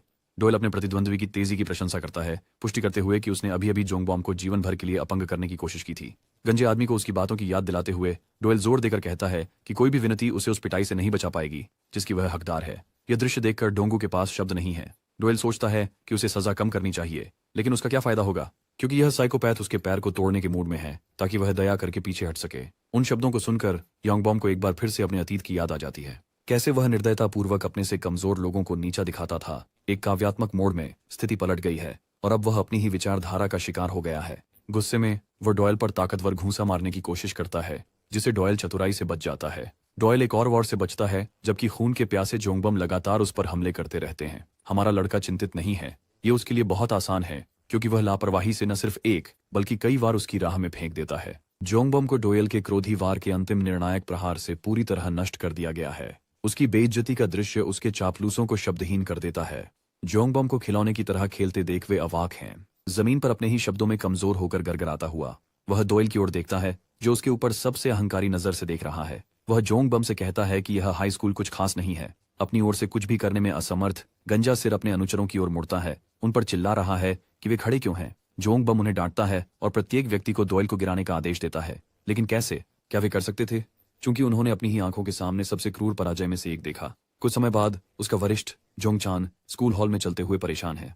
स्कूल के डीन हस्तक्षेप करने की कोशिश करते हैं और उन्हें ऐसे अंदर जाने से रोकने की कोशिश करते हैं जैसे वे जगह के मालिक हैं, लेकिन इन लोगों को उसकी जरा भी परवाह नहीं है और वे उसके दिशा से मुड़ जाते हैं, उसे अपनी ध्यान के लायक नहीं मानते। डीन उन्हें अनदेखा करने के लिए बुलाते हैं, यहाँ तक कि घुसपैठियों के खिलाफ अपशब्द चिल्लाने तक चले जाते हैं। जोंगचान पहले से ही गुस्से में था और अब वह मूड में नहीं था।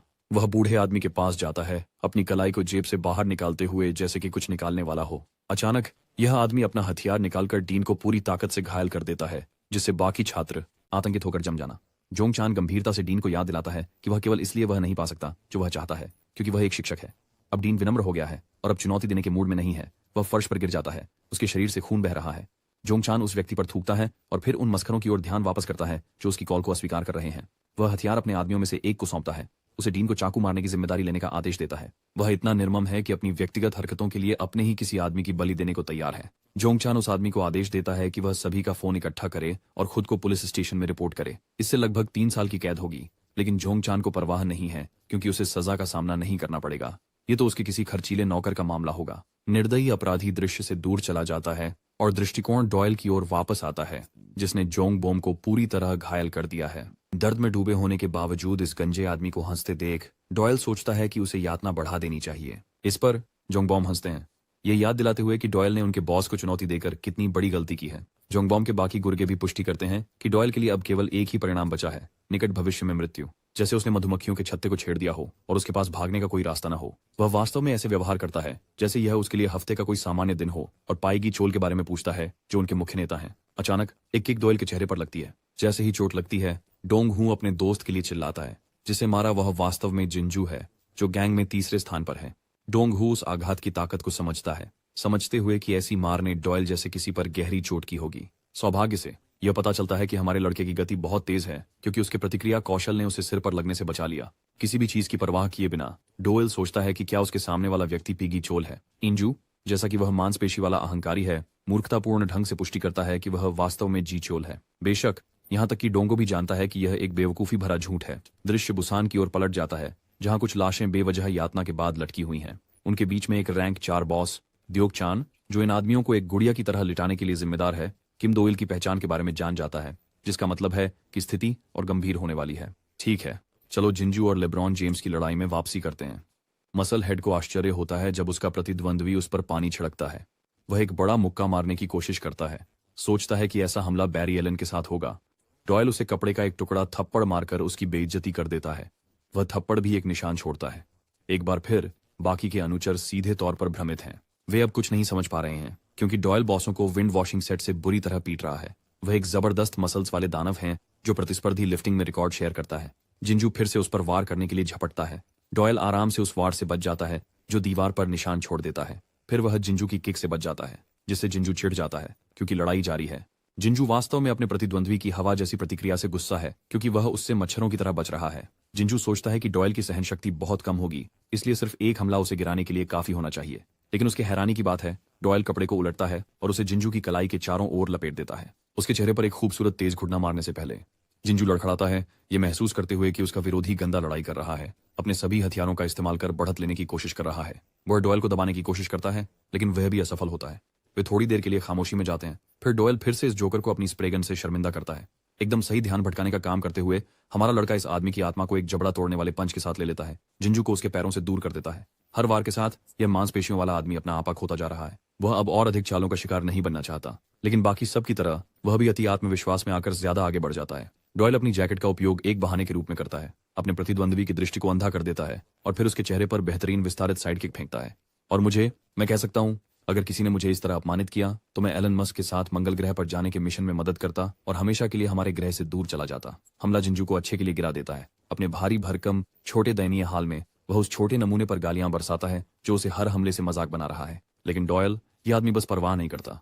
वह आता है और जिंजू के शरीर पर वहीं वार करता है जहां यह सबसे ज्यादा चोट पहुंचाता है। क्रूर पिटाई जारी रहती है, क्योंकि जिंजू के शरीर पर वार की आवाजें पूरे हॉल में गूंजती हैं। ये लड़ाई खत्म हो चुकी है।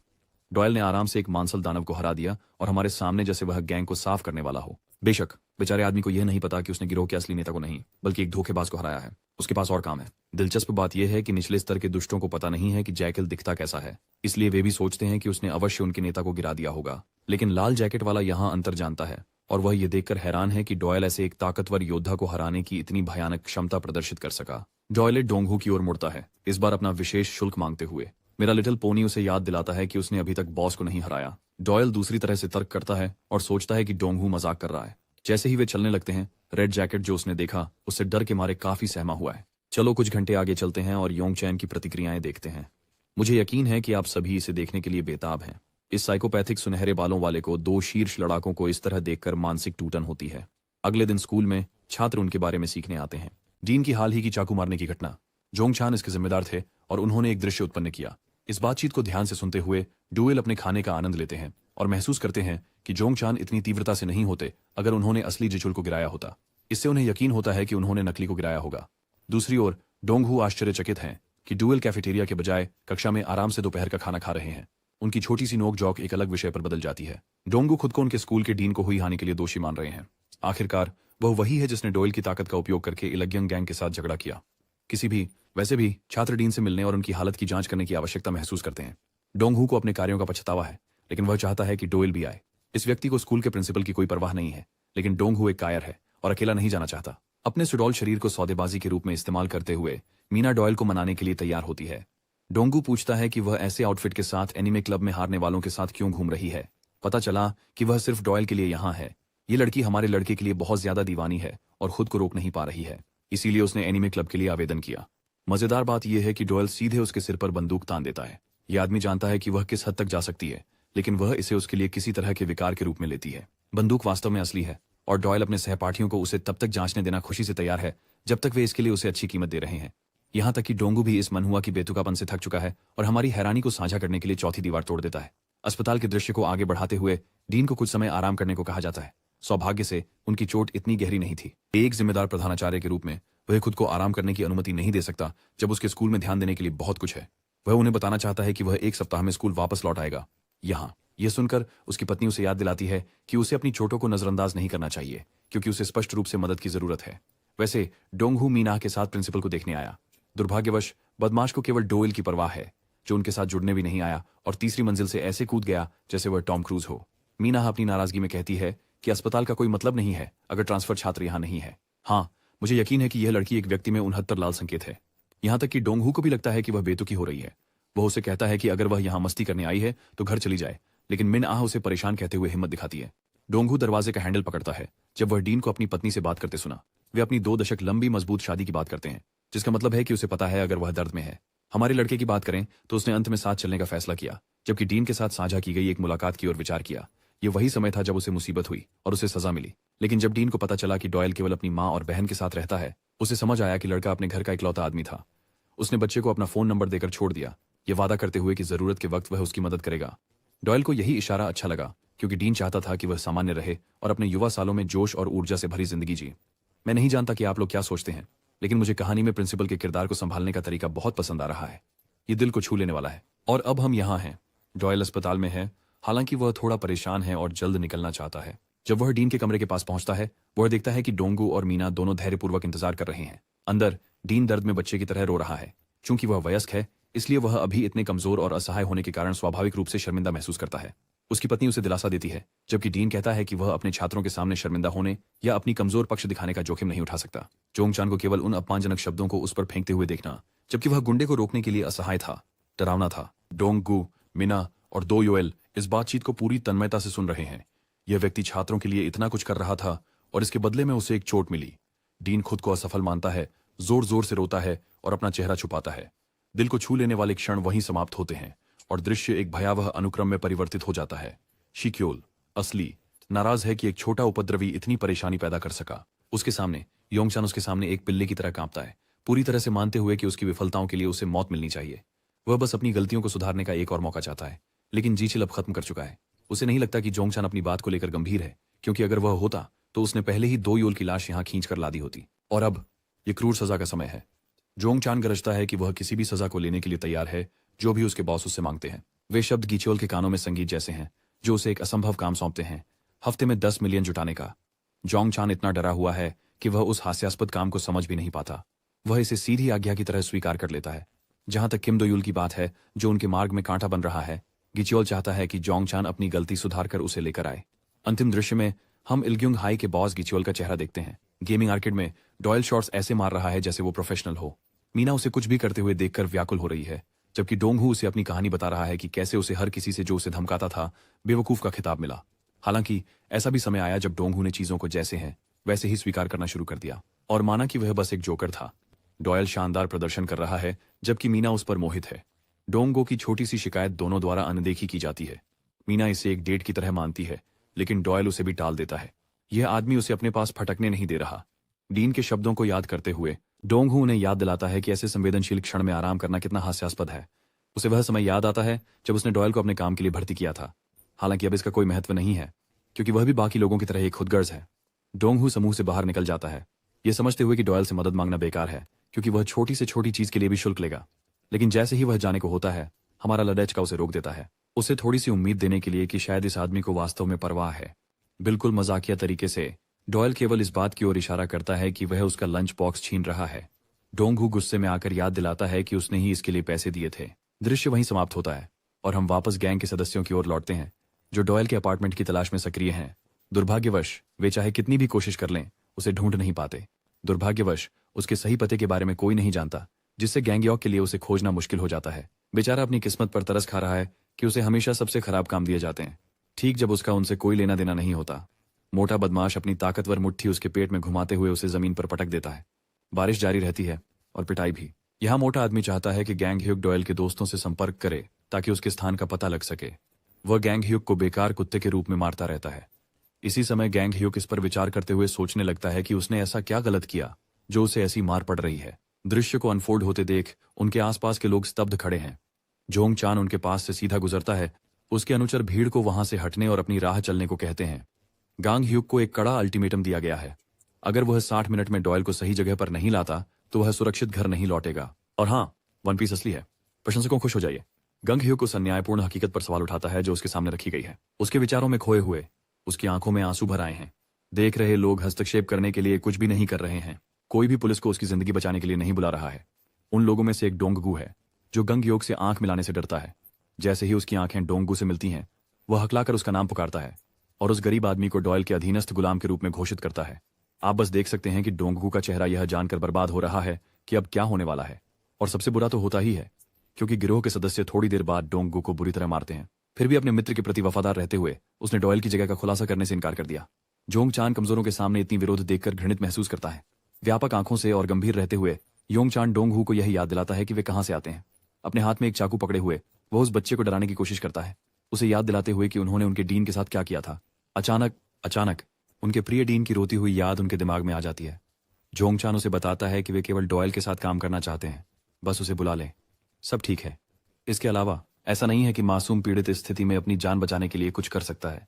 असहाय स्थिति में डाल दिए जाने पर डोंगहू की यादें उस समय की ओर लौट जाती हैं जब उनके पिता ने उन्हें उनकी मां की तरह कमजोर होने के लिए अपमानित किया था। वही शब्द अब जियोंग चान द्वारा दोहराए जा रहे हैं, जो उसे आश्वासन देता है कि जब तक वह दोयुल को बुलाता है उसे बख्श दिया जाएगा। आखिरकार बोलना शुरू करते हुए डोंगहू घोषणा करता है कि वह बेवकूफ नहीं है। उसके शब्दों ने गैंग के उपनेता को चकित कर दिया। डोंगहू खुद को दोहराता है, यह प्रकट करते हुए कि वास्तव में जंगचान का समूह ही इस स्थिति में असली विदूषक है। उसे इतना उत्तेजक कहते हुए सुनकर कांगहुक का दिमाग खराब हो जाता है। इसके अलावा योंगचान सबसे खतरनाक हंसी हंसते हैं, जैसे यह उनके पूरे दिन का सबसे मजेदार चुटकुला हो। अपनी बात स्पष्ट करने के लिए वह डोंगहू की नाक पर एक गहरा कट लगाते हैं, जिसका उसे इतना दर्द होता है कि वह चिल्ला उठता है। थोड़ी ही देर में जोंगचान उसका चेहरा पकड़ते हैं, उसे इस संघर्ष में उसकी स्थिति की ठंडी याद दिलाते हुए। वह उसे एक ऐसे कचरे के टुकड़े के रूप में सोचता है जिसे जमीन पर दबा दिया जाना चाहिए। जवाब में अपना हाथ उठाते हुए डोंगहू एक बार साहस दिखाने की हिम्मत जुटाता है ताकि उसकी कमजोरी उस पर हावी न हो सके। वह योंगचान के हाथ को पकड़ लेता है, अपने स्कूल में सहन किए गए सभी हिंसक प्रहारों के गुस्से और हताशा से प्रेरित होकर। जोंगचान सोचने लगा है कि शायद यह आदमी बाहरी हो गया है या फिर शायद कोरियाई नहीं समझता। यह सुनिश्चित करने के लिए कि वह उनके बीच का अंतर याद रखे, जोंगचान डोंगहू को एक जोरदार घूंसे से मारता है, उसे गिरा देता है। अधिक समय बीतता है। हालांकि इस बिंदु पर गांगह्यूक सोच रहा है कि डोंगहू की अचानक बहादुरी कहां से आ रही है। आखिरकार उसकी लगातार प्रतिरोध केवल अधिक पीड़ा लाएगी। फिर भी वह अपने दोस्त के बारे में जानकारी साझा करने में अडिग है। जोंगचान डोंगहू को दी गई पिटाई से थक जाता है। अब जब वह बेहोश है तो वे उसके साथ कुछ नहीं कर सकते। उसे परवाह नहीं है अगर उसे जागने पर उसका मुंह खोलना पड़े। उसे सिर्फ डॉयल के बारे में जानकारी चाहिए। दिलचस्प बात यह है कि ऐसा लगता है कि डोंगहू अभी भी जीवित और सचेत है।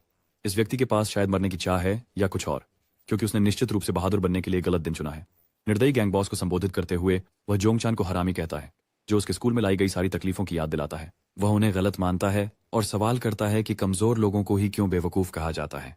असली अपराधियों ने गड़बड़ की, उन्हें इसके लिए सजा मिलनी चाहिए, न कि। गैंगह्यूक उसका चेहरा मरोड़ रहा है, यह जानते हुए कि अगर यह बच्चा और ज्यादा नहीं चपड़ चपड़ बंद करेगा तो उसकी खैर नहीं।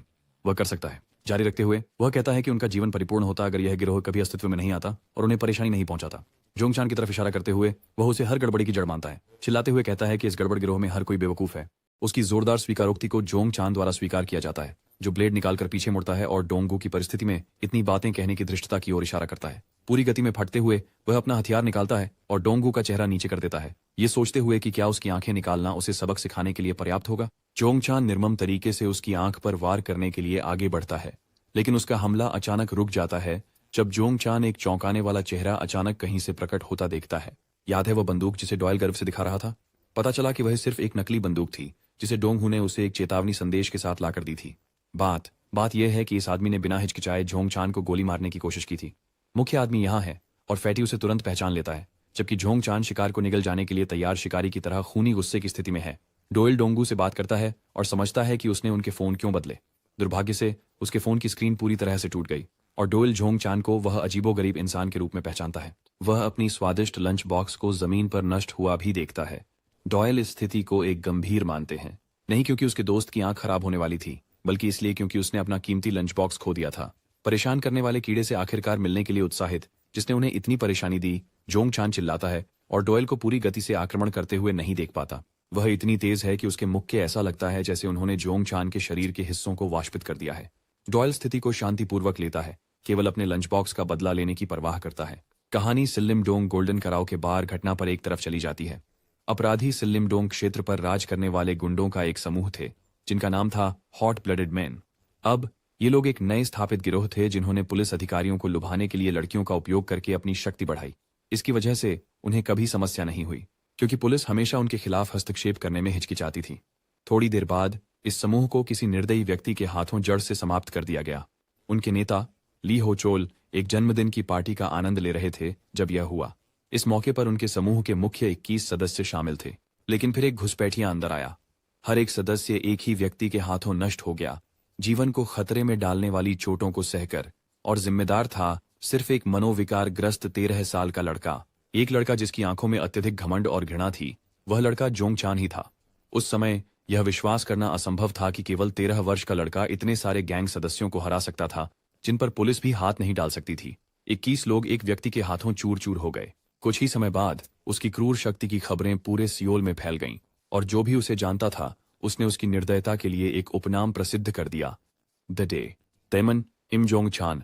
और वही जोंगचान इस समय इतना डरा हुआ है कि वह इस पल में शक्तिहीन दिखता है। वह एक तरफा पिटाई का सामना कर रहा है, अपने प्रतिद्वंद्वी का मुकाबला करने में असमर्थ, जैसे कि वह बेजान हो। उसे लगता है कि डॉयल ने उसे कोई दवा दे दी होगी या कुछ और किया होगा। आखिरकार वह खुद को डॉयल जैसे किसी मामूली व्यक्ति के हाथों पराजित होते नहीं देख सकता। एक तीखे वार का निशाना बनाते हुए जोंगचान का हमला चूक जाता है, जबकि डॉयल आसानी से चकमा देते हुए चौंकाने के प्रयास में चाकू वापस झटकता है। जोंगचान एक जोरदार वार करता है, लेकिन यहाँ तक कि इसे भी आसानी से टाल दिया जाता है, जिससे जोंगचान को और भी परेशानी होती है। वह अनगिनत कोशिशें करता है, लेकिन डॉयल उसे ऐसे देख रहा है जैसे उसके चेहरे पर कोई भाव न हो। तुम्हारा काम खत्म हो गया बच्चा। डॉयल इस बदमाश के जबड़े पर एक जबरदस्त अपरकट मारता है, एक हमला जिसे जोंगचान देख सकता था, फिर भी वह नहीं बच पाया। अपनी जगह पर खड़ा रहने के बावजूद जोंगचान हार मानने से इनकार करता है। वह अपना खून पोंछता है।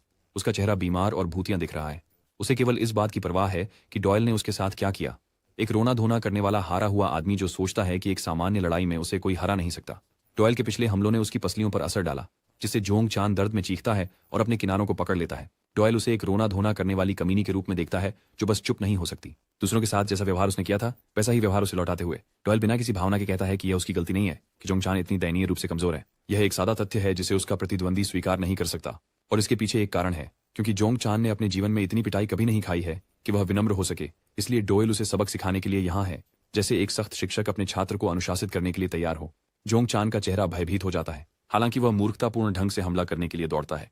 डॉयल अपनी विशेष स्पीड से उसकी पंच से बच जाता है, जिससे जोंगचान को किक का प्रयास करना पड़ता है। डॉयल अपने दाएं झुककर इस हमले से बच जाता है। इसके जवाब में वह एक अकेले लेफ्ट हुक से वार करता है, जिसे उसका प्रतिद्वंद्वी मीलों दूर से आते हुए स्पष्ट रूप से देख सकता है। और फिर भी किसी कारणवश वह इसे टाल नहीं पाता, क्योंकि डॉयल उसे पंचिंग बैग की तरह पटकनी देकर पीछे धकेल देता है। शदीद प्रतिक्रिया सह रहा है, गुरा अपने अस्तित्व पर सवाल कर रहा है। वह स्थिति की तुलना बंदूक से निशाना बनाए जाने से करता है। भले ही जोंगचान जानता है कि गोली चलने वाली है, वह इसकी अविश्वसनीय गति का जवाब नहीं दे सकता। डॉयल अपनी दिव्य गति से उस पर लगातार हमले करता है। जोंगचान को तब तक नुकसान पहुंचाता है जब तक वह अपने पैरों पर खड़ा नहीं हो पाता। एक क्षण के लिए रुकते हुए डॉयल प्रभावशाली ढंग से टिप्पणी करता है कि वह स्पष्ट रूप से किसी ऐसे व्यक्ति का सामना कर रहा है जो औसत व्यक्ति से अधिक मजबूत है, क्योंकि जोंग चान अब तक उसके मुक्कों को सहने का अच्छा काम कर रहा है। हो सकता है कि, लेकिन जोंग चान की स्थिति से ही आपको उसकी हालत का पता चल सकता है। वह एक घायल कुत्ते की तरह है जिसे उसकी पीड़ा से बचाने के लिए शांत करना पड़ेगा। बेशक यह दोई के लिए अच्छा है। स्थिति एक बंदूक से निशाना बनाए जाने की है। हालांकि जोंग चान को पता है कि गोली चलने वाली है, वह इसकी अविश्वसनीय गति पर प्रतिक्रिया नहीं कर सकता। दोइल उसे अपनी देवगति से और ज्यादा बार बार मारता है। जोंग चान पर भारी पड़ता है जब तक कि वह अपना संतुलन बनाए रखने के लिए लड़खड़ाता है। कुछ क्षण रुककर दोइल प्रभावित होकर कहता है कि वह वास्तव में औसत व्यक्ति से अधिक मजबूत किसी का सामना कर रहा है, क्योंकि जोंग चान अब तक उसकी घूंसे अच्छी तरह सहन कर रहा है। शायद वही सही है, लेकिन जोंग चान की स्थिति ही यह बताने के लिए काफी है कि उसकी हालत कैसी है। वह घायल कुत्ते की तरह है जिसे उसकी पीड़ा समाप्त करने के लिए शांत करना चाहिए। बेशक यह दोइल के लिए एक अच्छी बात है जो इस अनुभव का आनंद ले रहा है। गैंग ह्यूक पूरी तरह से हैरान है, सदमे में अपना सिर पकड़े हुए, क्योंकि यह लड़ाई लगभग एक दोपहर के खाने के डिब्बे के लिए हो रही है। यहां तक कि डोंगू भी अवाक है। इशारा करते हुए दोइल जोंग चान से कहता है कि वह करीब आए, पूछते हुए कि उसके शरीर का कौन सा हिस्सा तोड़ना चाहिए, क्योंकि वह जोंग चान के शब्दों को गंभीरता से लेगा। उसे चुपचाप खड़ा देखकर डोइल की आंखें इतनी भयंकर भयभीत नजर से चमकती हैं कि जोंग चान उसके सामने कांपने लगता है। वह अपनी नजरें चुराने पर मजबूर है। अपने भयंकर विरोधी से आंखें नहीं मिला पा रहा है। चूंकि वह कोई निर्णय नहीं ले रहा, डोइल तय करता है कि अब इस मामले को अपने हाथ में लेने का समय आ गया है और सोचता है कि जोंग चान का जबड़ा तोड़ना मजेदार होगा। यह पिछली बार जैसा ही हाल है। गोली चलने ही वाली है और जोंग चान इसे रोकने के लिए कुछ नहीं कर सकता। दोइल का ईश्वर जैसा मुक्का जुड़ता है। भावना ऐसे जैसे उसने जोंग चान के सिर को उसके कंधों से वाष्पित कर दिया हो। बदमाश दर्द से चिल्लाता है, अपने घुटनों पर चिल्ला उठता है। फिर भी जितना निर्दयी वह है, उसने अब तक डोइल जैसा डरावना व्यक्ति नहीं देखा था। जैसे ही उसने उसकी नजरों को देखा, वह डोइल की परछाई में एक बहुत ही चालाक प्राणी को महसूस कर सकता था। मानो वह एक मानव प्रतिद्वंद्वी नहीं है, लड़ाई की जीवंत मूर्त रूपरेखा। उसकी बकबक बंद हो जाती है जब डोइल उसके जबड़े पर एक किक मारता है, उसके जबड़े की हड्डी को तोड़ देता है। लड़ाई, या बल्कि एक तरफा संहार जारी है, जिसमें दोइल बेहोश जोंग चान की पिटाई कर रहा है। अस्पताल में डीन अपनी पत्नी के साथ कॉफी का लुत्फ उठा रहा है, जबकि उसे छुरा घोंपने वाला अपराधी बुरी तरह से पिट रहा है। जब तक दोइल खत्म करता है, वह थकान से हाँफ रहा होता है। जब उनका सरगना हार जाता है तो मोटा व्यक्ति घबराहट में आ जाता है, दोइल की निगाह के सामने कुछ भी करने में असमर्थ। दृश्य टाइगर क्रू गैंग के ठिकाने की ओर कट जाता है। यहाँ बहुत सारी लाशें पराजित पड़ी हैं, जबकि एक आदमी अपने नूडल्स का आनंद ले रहा है। जी चोल आखिरकार टाइगर क्रू के नेता से व्यक्तिगत रूप से मिला, और क्योंकि उसे समझौते का परिणाम पसंद नहीं आया, उसने अपने मनोरंजन के लिए उनकी कीमती नसों को काटने का निर्णय लिया। यह जानते हुए कि ये लोग किसी भी पल उसे धोखा देने के लिए तैयार थे, वह उनके नेता को अपनी चॉपस्टिक से उसकी त्वचा चुभाकर यातना देता है। जी चोल उन्हें 2 दिन का समय देता है ताकि वे बुसान की गड़बड़ी खत्म करके उसके गिरोह में शामिल हो सकें। चूंकि उनके पास कोई विकल्प नहीं था, उनका नेता सहमति में सिर हिलाता है। जी चोल उसे घूरते हुए उसकी दृढ़ता मांगते हैं। जो जवाब उन्हें मिला उससे वे संतुष्ट होते हैं, इसलिए ये अजीब तमाशा चेहरे पर बदसूरत नजर लिए चला जाता है। जब वह जा रहा होता है तो इलग्यंग हाई के संचालन प्रमुख ह्यूक चोल अपने बॉस को बताते हैं कि उन्हें बहुत सारी कॉल्स मिल रही हैं। ले रहा फोन पर जी चोल चौंक जाता है जब वह दूसरी लाइन पर अलग आवाज सुनता है। ये डुएल है और वह व्यापार की बात करता है। जैसे ही जी चोल दरवाजा खोलता है, वह देखता है कि एक आदमी उसके सामने फोन कान पर लगाए खड़ा है। डुएल उनके इलाके में आ गया। सब वे उसकी उच्च मांग में उसे ढूंढ रहे थे। उसने वहीं पर रहते हुए जी चोल के प्रत्येक आदमी को नष्ट करने का समय निकाला। एक डरावनी मुस्कान अपनाते हुए जी चोल खुद को पहले से अधिक मनोरंजित पाता है। स्कूल के प्रधानाचार्य के साथ एक बैठक साझा करते हुए एक शिक्षक प्रश्न करता है कि क्या इस घटना को अनदेखा करना वास्तव में एक अच्छा विचार है। आखिरकार इस घटना में एक बाहरी व्यक्ति शामिल था जिसने कई लोगों पर हमला किया। यह एक ऐसी घटना है जो बच्चों की सुरक्षा के लिए समाचार में आनी चाहिए। जवाब में स्वार्थी प्रिंसिपल तर्क करता है कि पहले से ही अपने बच्चों को ऐसे स्कूल में भेजना माता पिता की गलती है। इलग्यंग स्कूल सामान्य स्कूल की तरह नहीं है। यह वह जगह है जहां माता पिता अपने बच्चों को भेजते हैं क्योंकि उन्होंने उनके लिए सारी उम्मीद खो दी है। भले ही उनकी जिंदगी सुधर भी जाए, इससे कोई फर्क नहीं पड़ेगा। कोई भी इलग्यंग हाई के मूल्य की परवाह नहीं करता और आगे की समस्याओं से बचने के लिए प्रधानाचार्य इसे और बड़ा मुद्दा नहीं बनाना चाहते। यह कमजोर डरपोक सोचता है कि दर्शकों को अनावश्यक रूप से शामिल नहीं होना चाहिए क्योंकि पर्दे के पीछे कुछ और गंभीर चल रहा है। और चलिए लौटते हैं हमारे लड़के की ओर जो ऑपरेशंस प्रमुख की पिटाई कर रहा है। ह्यूक चोल भारी गिरावट को झेलता है, वापस लुढ़कता है और अपने प्रतिद्वंद्वी की स्थिति देखने के लिए लौटता है। वह समझ सकता था कि डुएल ने अभी जूडो मूव का इस्तेमाल किया। फाइटर उठता है और ह्यूक चोल के सामने खड़ा होता है, जिसे समझ नहीं आता कि इस आदमी की क्या मंशा है। यह वही स्थिति है जो जोंग चान के साथ हुई थी। वे उसके हमलों को आते हुए देख सकते हैं, लेकिन उनके पास उन्हें बचने के लिए जल्दी प्रतिक्रिया नहीं है। अब ह्यूक चोल एक समझदार लड़ाकू है और वह स्पष्ट रूप से समझता है कि वह सीधी प्रतियोगिता में नहीं जीत सकता। हालांकि जैसे ही वह डुएल के शरीर को पकड़ लेता है, लड़ाई खत्म हो जाती है। अपनी भावनाओं में बहकते हुए ह्यूक चोल ऐसा ही करने की कोशिश करता है। उसका विशाल हाथ डुएल से चूक जाता है, इसलिए वह उसे पकड़ने के लिए अपने दूसरे हाथ का उपयोग करता है। एक बार और अधिक। डुएल पीछे हटते हैं आसानी से बचते हुए, और फिर अचानक झुककर अपने प्रतिद्वंद्वी को आश्चर्यचकित कर देते हैं। डोयल उसके चेहरे और पेट पर दोनों पैर मारता है, उसे पीछे धकेलते हुए। यह सुनिश्चित करने के लिए कि वह उठने न पाए, वह युगचोल के चेहरे पर निसंकोच मुक्का मारता है, उस पर बिना किसी रुचि के घूरते हुए। कुछ समय पहले उसने डोंगू के लड़खड़ाते शरीर को उठाया था, जिसे एहसास हुआ कि उसकी नाक पर जो निशान मिला है वह कुछ समय तक रहेगा, और निश्चित रूप से जब भी वह आईने में देखेगा उसे इस निशान की याद आएगी। डोयल उसे ऐसे बुनियादी सवाल पूछने के लिए परेशान करने वाला समझता है, लेकिन डोंगू वह उलझन में है। वह इतनी बार पिटाई का हिस्सा रहा है बिना कुछ किए। वह सोचता है कि यह अनुचित है कि उसे अपने शरीर पर चोट के निशान के साथ रहना है। लड़ाई के दृश्य पर लौटते हुए ह्यंगचुल खुद को संभालने में व्यस्त है, जबकि डोइल अपना जबड़ा ऊपर की ओर घुटने के प्रहार से मार रहा है। इतनी क्रूर पिटाई का सामना करते हुए ह्यंगचुल समझ नहीं पा रहा है कि डोइल के मन में क्या चल रहा है, क्योंकि वह अपने किसी भी हमले को रोक नहीं रहा है। जब भी वह हमला करता है, ऐसा लगता है जैसे वह अपने पापानेट को मारने का लक्ष्य बना रहा है। ह्यंगचुल की अपनी पृष्ठभूमि की कहानी है। उसे हमेशा एक विशेष व्यक्ति के रूप में सराहा जाता था, जिसके पास एक अनोखी प्रतिभा थी। उस समय जीचुल ने उसे अपना दाहिना हाथ बनने के लिए हाथ बढ़ाया। ह्यंगचुल को उनके नेता द्वारा विशेष माना गया था, एक आदमी जिसे कभी नीचा नहीं देखा जा सकता था जब तक उसने डोइल से मुलाकात नहीं की। इसलिए वह अपने प्रतिद्वंदी को मारने की आखिरी कोशिश करता है। हमेशा की तरह हमारा लड़का अपने पैरों पर हल्का है और बच जाता है, जो उसे पहले से ज्यादा हताशा से भर देता है। कुछ और हमले होते हैं जिसमें ह्यंगचुल आक्रामक होता है, अपने प्रतिद्वंदी को मनोवैज्ञानिक दबाव में डालने के लिए जो कर सकता है करता है, उसे भ्रमित करने के लिए कुछ दिखावे भी जोड़ता है। उसकी योजना डोइल को एक मुश्किल में फंसाने की है, और जैसे ही वो ऐसा करता है, डोइल के लिए केवल निश्चित मृत्यु का इंतजार है जब वह उसे जमीन पर पटक देगा, या कम से कम यही वह सोचता है कि ऐसा होगा, क्योंकि डोइल सरलता से उसके वजन को जगह में लॉक करके फेंकने को रोक देता है। विशेष चाल जिसे ह्यंगचुल ने बहुत मेहनत से लागू करने की कोशिश की, वजन बदलने की तकनीक के कारण असफल रही, जिससे डोइल अपने स्थान पर बना रहा। यह तकनीक केवल पेशेवरों को ही पता होती है, जिससे ह्यंगचुल को और भी बड़ा झटका लगता है, और अब अपने खुद के सुंदर सुप्लेक्स को देने के लिए डोइल अपनी पीठ को जमीन पर पटक देता है, जिससे उसे तेज दर्द का झटका लगता है। इस लड़के ने उसे उन्हीं के खेल में हरा दिया, ह्यंगचुल की तकनीक को पूरी तरह से नष्ट कर दिया। भले ही वजन में पूरी तरह से फर्क है, डोइल का अस्तित्व ही वास्तविकता को चुनौती देता है। कुछ होश में लौटते हुए और हमले से उबरते हुए ह्यंगचुल एक शक्तिशाली किक अपनी ओर आते हुए देखता है। डोंगू के शब्दों की तरफ लौटते हुए उसने डोइल से वादा किया कि जितना पैसा वह मांगेगा उसे देगा, बस इतना ही कि वह उसे अपना दोस्त समझे। हमारा लड़का ह्यंगचुल के शरीर को गुब्बारे की तरह दूर फेंक देता है। उसका चेहरा तब भी भावहीन रहता है जब वह डोंगू की सच्ची गुहार को सुनता है। यहां तक कि जब वह ह्यंगचुल के शरीर पर झुका हुआ है, वह उस पल को याद करता है जो उसने डोंगू के साथ साझा किया था। डोइल मुसीबत में फंस जाता है जब कई पुलिसकर्मी उसे वहीं पकड़ लेते हैं। याद है उसने बाकी लोगों की कैसे पिटाई की थी? हाँ, खैर, उनमें से एक ने पुलिस को बुला लिया। वे उसे गिरफ्तार करना चाहते हैं, तभी अचानक एक पुलिसकर्मी के चेहरे पर ईंट से प्रहार होता है। ये जीचुल है, और यह आदमी पुलिस अधिकारी पर हमला करने के लिए एक बहुत बड़ा खतरा है। दूसरा आदमी इस साइकोपैथ को गिरफ्तार करने की कोशिश करता है, लेकिन वह उसे जल्दी से एक शक्ति की तरह हटा देता है। उनके दोनों के नीचे गिरने के बाद जीचुल खुद को संभालता है, डीएल की ओर उत्साह से देखते हुए।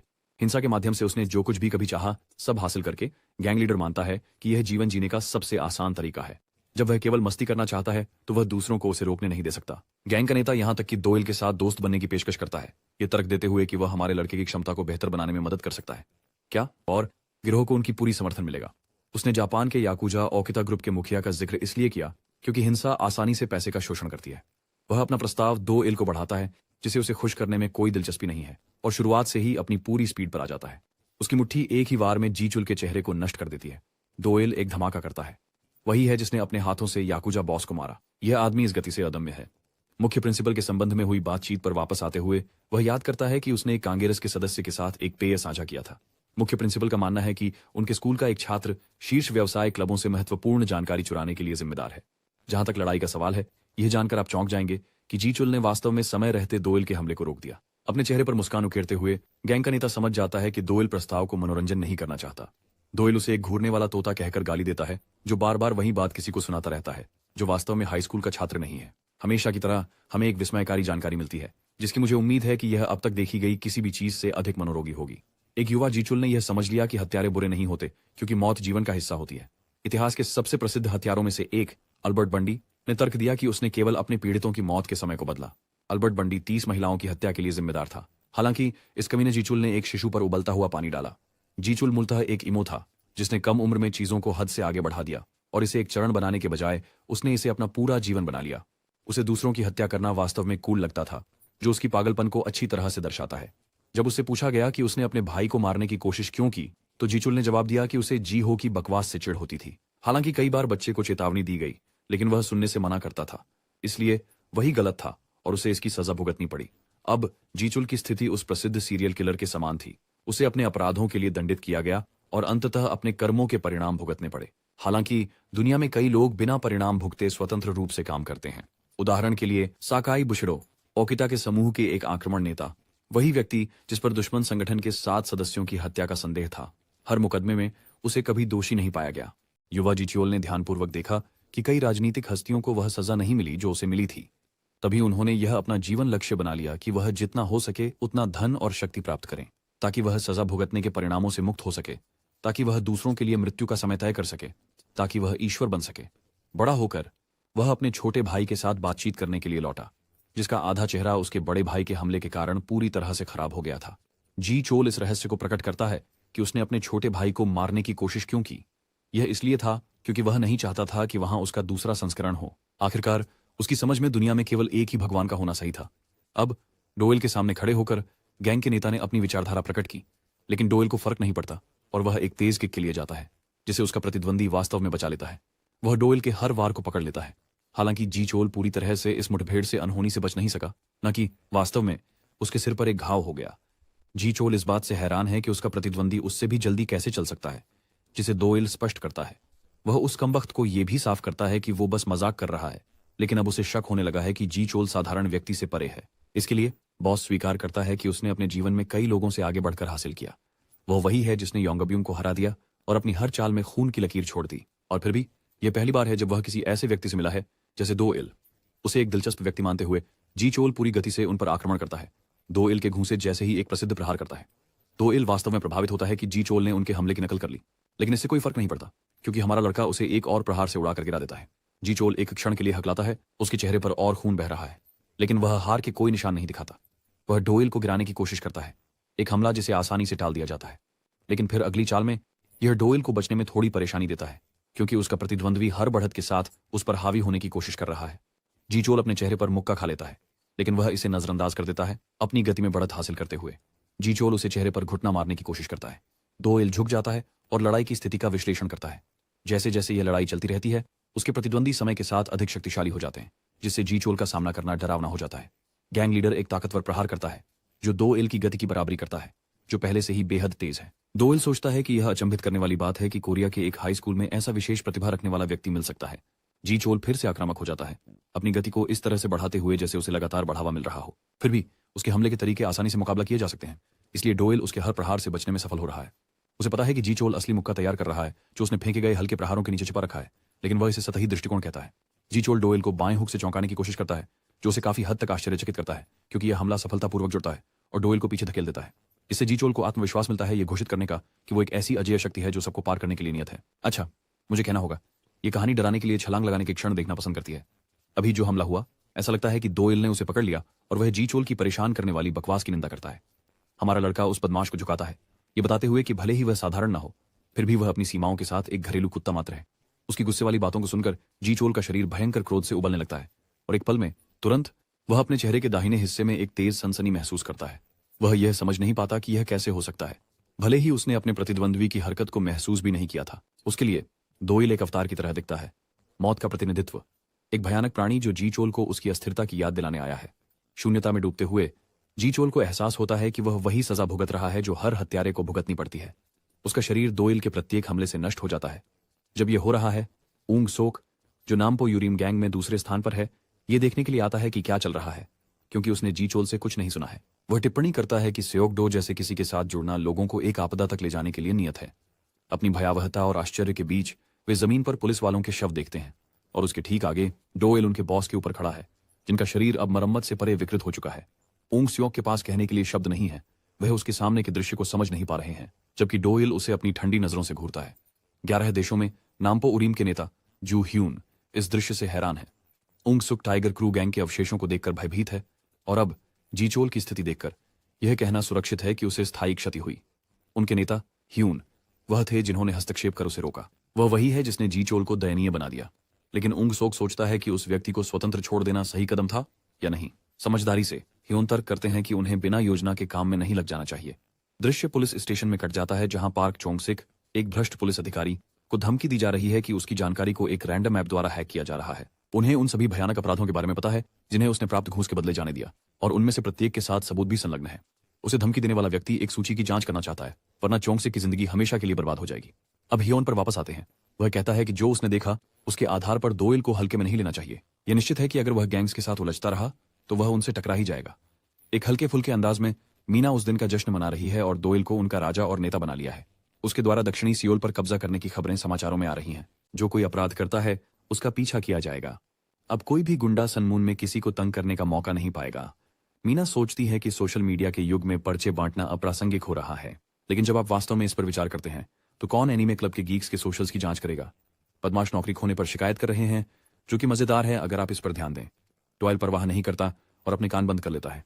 रास्ते में वापसी करते समय डोंग गू कहता है कि उसने डॉयल के लॉकर में बोनस धन जोड़ा है। उसके आगमन के बाद से स्कूल के छात्र शांति से जी रहे हैं। आखिरकार ये हो रहा है। हाई स्कूल अब युद्ध का मैदान नहीं रहेगा। उसने कभी उम्मीद नहीं की थी कि डॉयल इलग्यंग हाई गैंग के पूरे समूह को नष्ट कर देगा। भाई ने तो जी चुल की फोटो भी भेजी जो जमीन पर पड़ी हुई थी। डोंगकू सोचता है कि क्या उसने इमेज को फोटोशॉप किया है, लेकिन डॉयल तर्क करता है कि अगर उसने ऐसा किया होता तो काम बहुत आसान और सरल हो गया होता। डोंगकू डॉयल की शक्तियों की प्रशंसा करते हुए बहुत खुश है और वादा करता है कि अब से वह उसकी साइड के लिए मुसीबत नहीं बनेगा। वह सबसे अच्छे से लड़ाई करना सीखना चाहता है, जिस पर डॉयल के चेहरे पर एक उलझन भरी नजर आती है। भले ही उन्होंने इलग्यंग गैंग का ख्याल रखा हो, लेकिन अभी भी बहुत सारे लोग हैं जिन्हें हराना बाकी है। उनमें से एक स्योकडोंग हाई का स्योकडोंग है। उनकी रैंक 5 की बदमाश आराम से बातचीत का आनंद ले रहा है, एक बच्चे की बातों से आनंदित हो रहा है जो चारों ओर घूम रहा है और 12 देशों को अकेले ही हरा रहा है। जी चोल की शानदार ताकत को जानकर वे यह मानना नहीं चाहते कि एक बच्चे ने उसे आसानी से हरा दिया। डोंग ह्यूक को यातना देते हुए वे उसकी राय पूछते हैं और उसे पटक देते हैं। स्योक ह्यूक उसे आसानी से नहीं छोड़ रहा है और बच्चे को गेंद लाने का आदेश देता है। डोंग ह्यूक खुद को संभालता है और तुरंत गेंद पकड़कर बदमाश को वापस दे देता है। उसे अपनी शर्मनाक जगह पर वापस जाने को कहा जाता है। उसे बेवकूफ होने के लिए शर्मिंदा किया जाता है। गुंडे उसे चिढ़ाना जारी रखते हैं। उसे उसके परिवार से पैदा हुए मंदबुद्धि होने के लिए ताने मारते हैं। लड़का चुप हो जाता है, जिससे स्योक ह्यूक को गुस्सा आता है। वह फिर भी जवाब नहीं देता, इसलिए मोटा लड़का बेसबॉल सीधे उसके चेहरे पर मारता है। डोंग ह्यूक बेबस होते हैं और वह झुक जाते हैं, लेकिन गेंद डॉयल तक पहुंच जाती है, जो उसे आसानी से पकड़ लेता है। वे ऐसी मुठभेड़ की उम्मीद नहीं कर रहे थे। अब असली अपराध यह है कि गेंद को रोकने के लिए डॉयल को अपना सुअर का मांस खोना पड़ा। गुंडे उनकी पहचान पर सवाल उठाते हैं, लेकिन शब्दों के बजाय हमारा लड़का अपनी मुट्ठी से जवाब देता है। इस मोटे के मुंह से दांत निकाल देता है। समूह की इकलौती लड़की डॉयल को पागल कहती है, जबकि वह अपना लंच बॉक्स डोंगू को देता है। अचानक वही लड़की उसे आकर्षक पाती है। यह आदमी जहां भी जाता है वहां सबको दीवाना बना देता है। स्योक ह्यूक के गुर्गे आगे बढ़कर इस सुंदर व्यक्ति से निपटने के लिए आते हैं, यह पूछते हुए कि क्या सनमून हाई स्कूल का छात्र उनके खिलाफ युद्ध करने के लिए पागल हो गया है। जवाब में डॉयल अपनी बंदूक निकालता है, इसे गंजे के सिर की ओर इंगित करता है और ट्रिगर दबा देता है। नीच लोग विश्वास नहीं कर सकते कि अभी क्या हुआ। वे समझ नहीं पा रहे हैं कि उसने कोरिया में किसी के खिलाफ असली बंदूक कैसे इस्तेमाल की। सुनहरे बालों वाला एक ही किक से नीचे गिर जाता है और फिर डॉयल उसकी गर्दन को अपनी कोहनी में जकड़ लेता है। उसका चेहरा दीवार में ढंसा देता है। जोकर को और अपमानित करने के लिए वह रबर की गोलियों से उसकी नितंबों पर प्रहार करता है। उसे सदी का सबसे अपमानजनक पिटाई देता है। इसके बाद मैं तो बस देश छोड़ दूंगा। सच कहूं तो डॉयल अपनी यात्रा जारी रखता है और 2 और एनपीसी दिखने वाले शख्सियतों से सामना करता है, यह घोषणा करते हुए कि वह एक साथ सबका सामना करने के लिए तैयार है, क्योंकि ये लोग परेशान कर रहे हैं। आप अंदाजा ही लगा सकते हैं कि उसके बाद क्या हुआ। खैर, जब तक वह खत्म करता है उनके स्कूल की लड़की परेशान हो उठी है। स्योक ह्यूक में इतनी हिम्मत है कि वह टूटी दांतों के बावजूद उसके खिलाफ खड़ा होता है। वह पूछता है कि क्या वह इलगिंग से भेजा गया कोई हत्यारा है जो उन्हें खत्म करने आया है। डॉयल उन्हें कोई दया नहीं दिखाता। जोकर का सामना करता है, जो चिल्लाता है कि उसे जी चोल को पकड़ने का काम सौंपा गया है, जो हास्यास्पद है क्योंकि डॉयल उसे तुम कौन हो भाई की नजर से देखता है। स्योक ह्यूक बेवकूफी से उस आदमी पर हमला करने दौड़ जाता है जिसने कुछ पल पहले ही उसके दांत तोड़ दिए थे। डॉयल उसे नीचे देखने की चेतावनी भी देता है, लेकिन यह एक झूठ साबित होता है क्योंकि वह उसके चेहरे पर बंदूक तान लेता है। एक हेडशॉट काफी है जोकर को हवा में उड़ा देने के लिए। उनका अगला लक्ष्य स्योकडोंग हाई है, क्योंकि डॉयल बदमाश के ऊपर मंडराता है, जो यह नहीं समझ पाता कि वो उन पर हमला क्यों कर रहा है। इसके जवाब में वह आदमी एक शब्द कहता है, पोर्क, और फिर वह ट्रिगर दबा देता है। स्योकडोंग हाई के सफाई की शुरुआत करते हुए घटना के 2 महीने पूरे हो गए। मौसम बदल रहा है और जिंजू तेजी से हमारे लड़के की प्रशंसक बन गई है।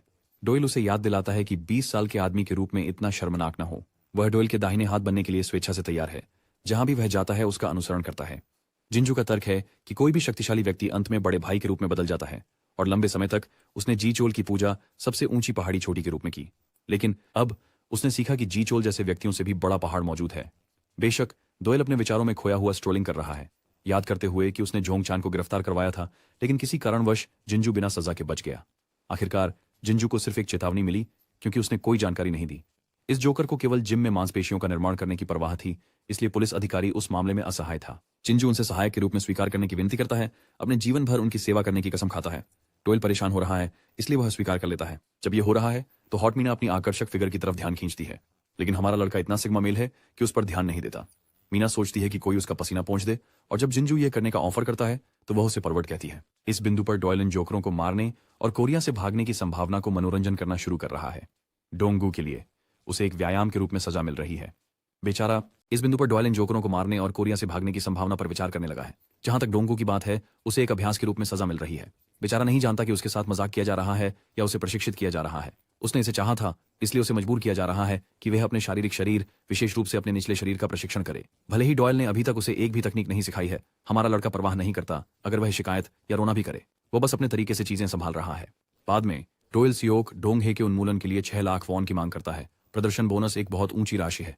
यद्यपि वह केवल 1 लाख होना चाहिए, डोयल तर्क देता है कि सियोक डोंगहे को हराने के लिए बहुत अधिक प्रयास की आवश्यकता होगी, क्योंकि वह बस अभी जिस गिरोह को समाप्त किया है उसने पहले से ही अपना शोध कर लिया है।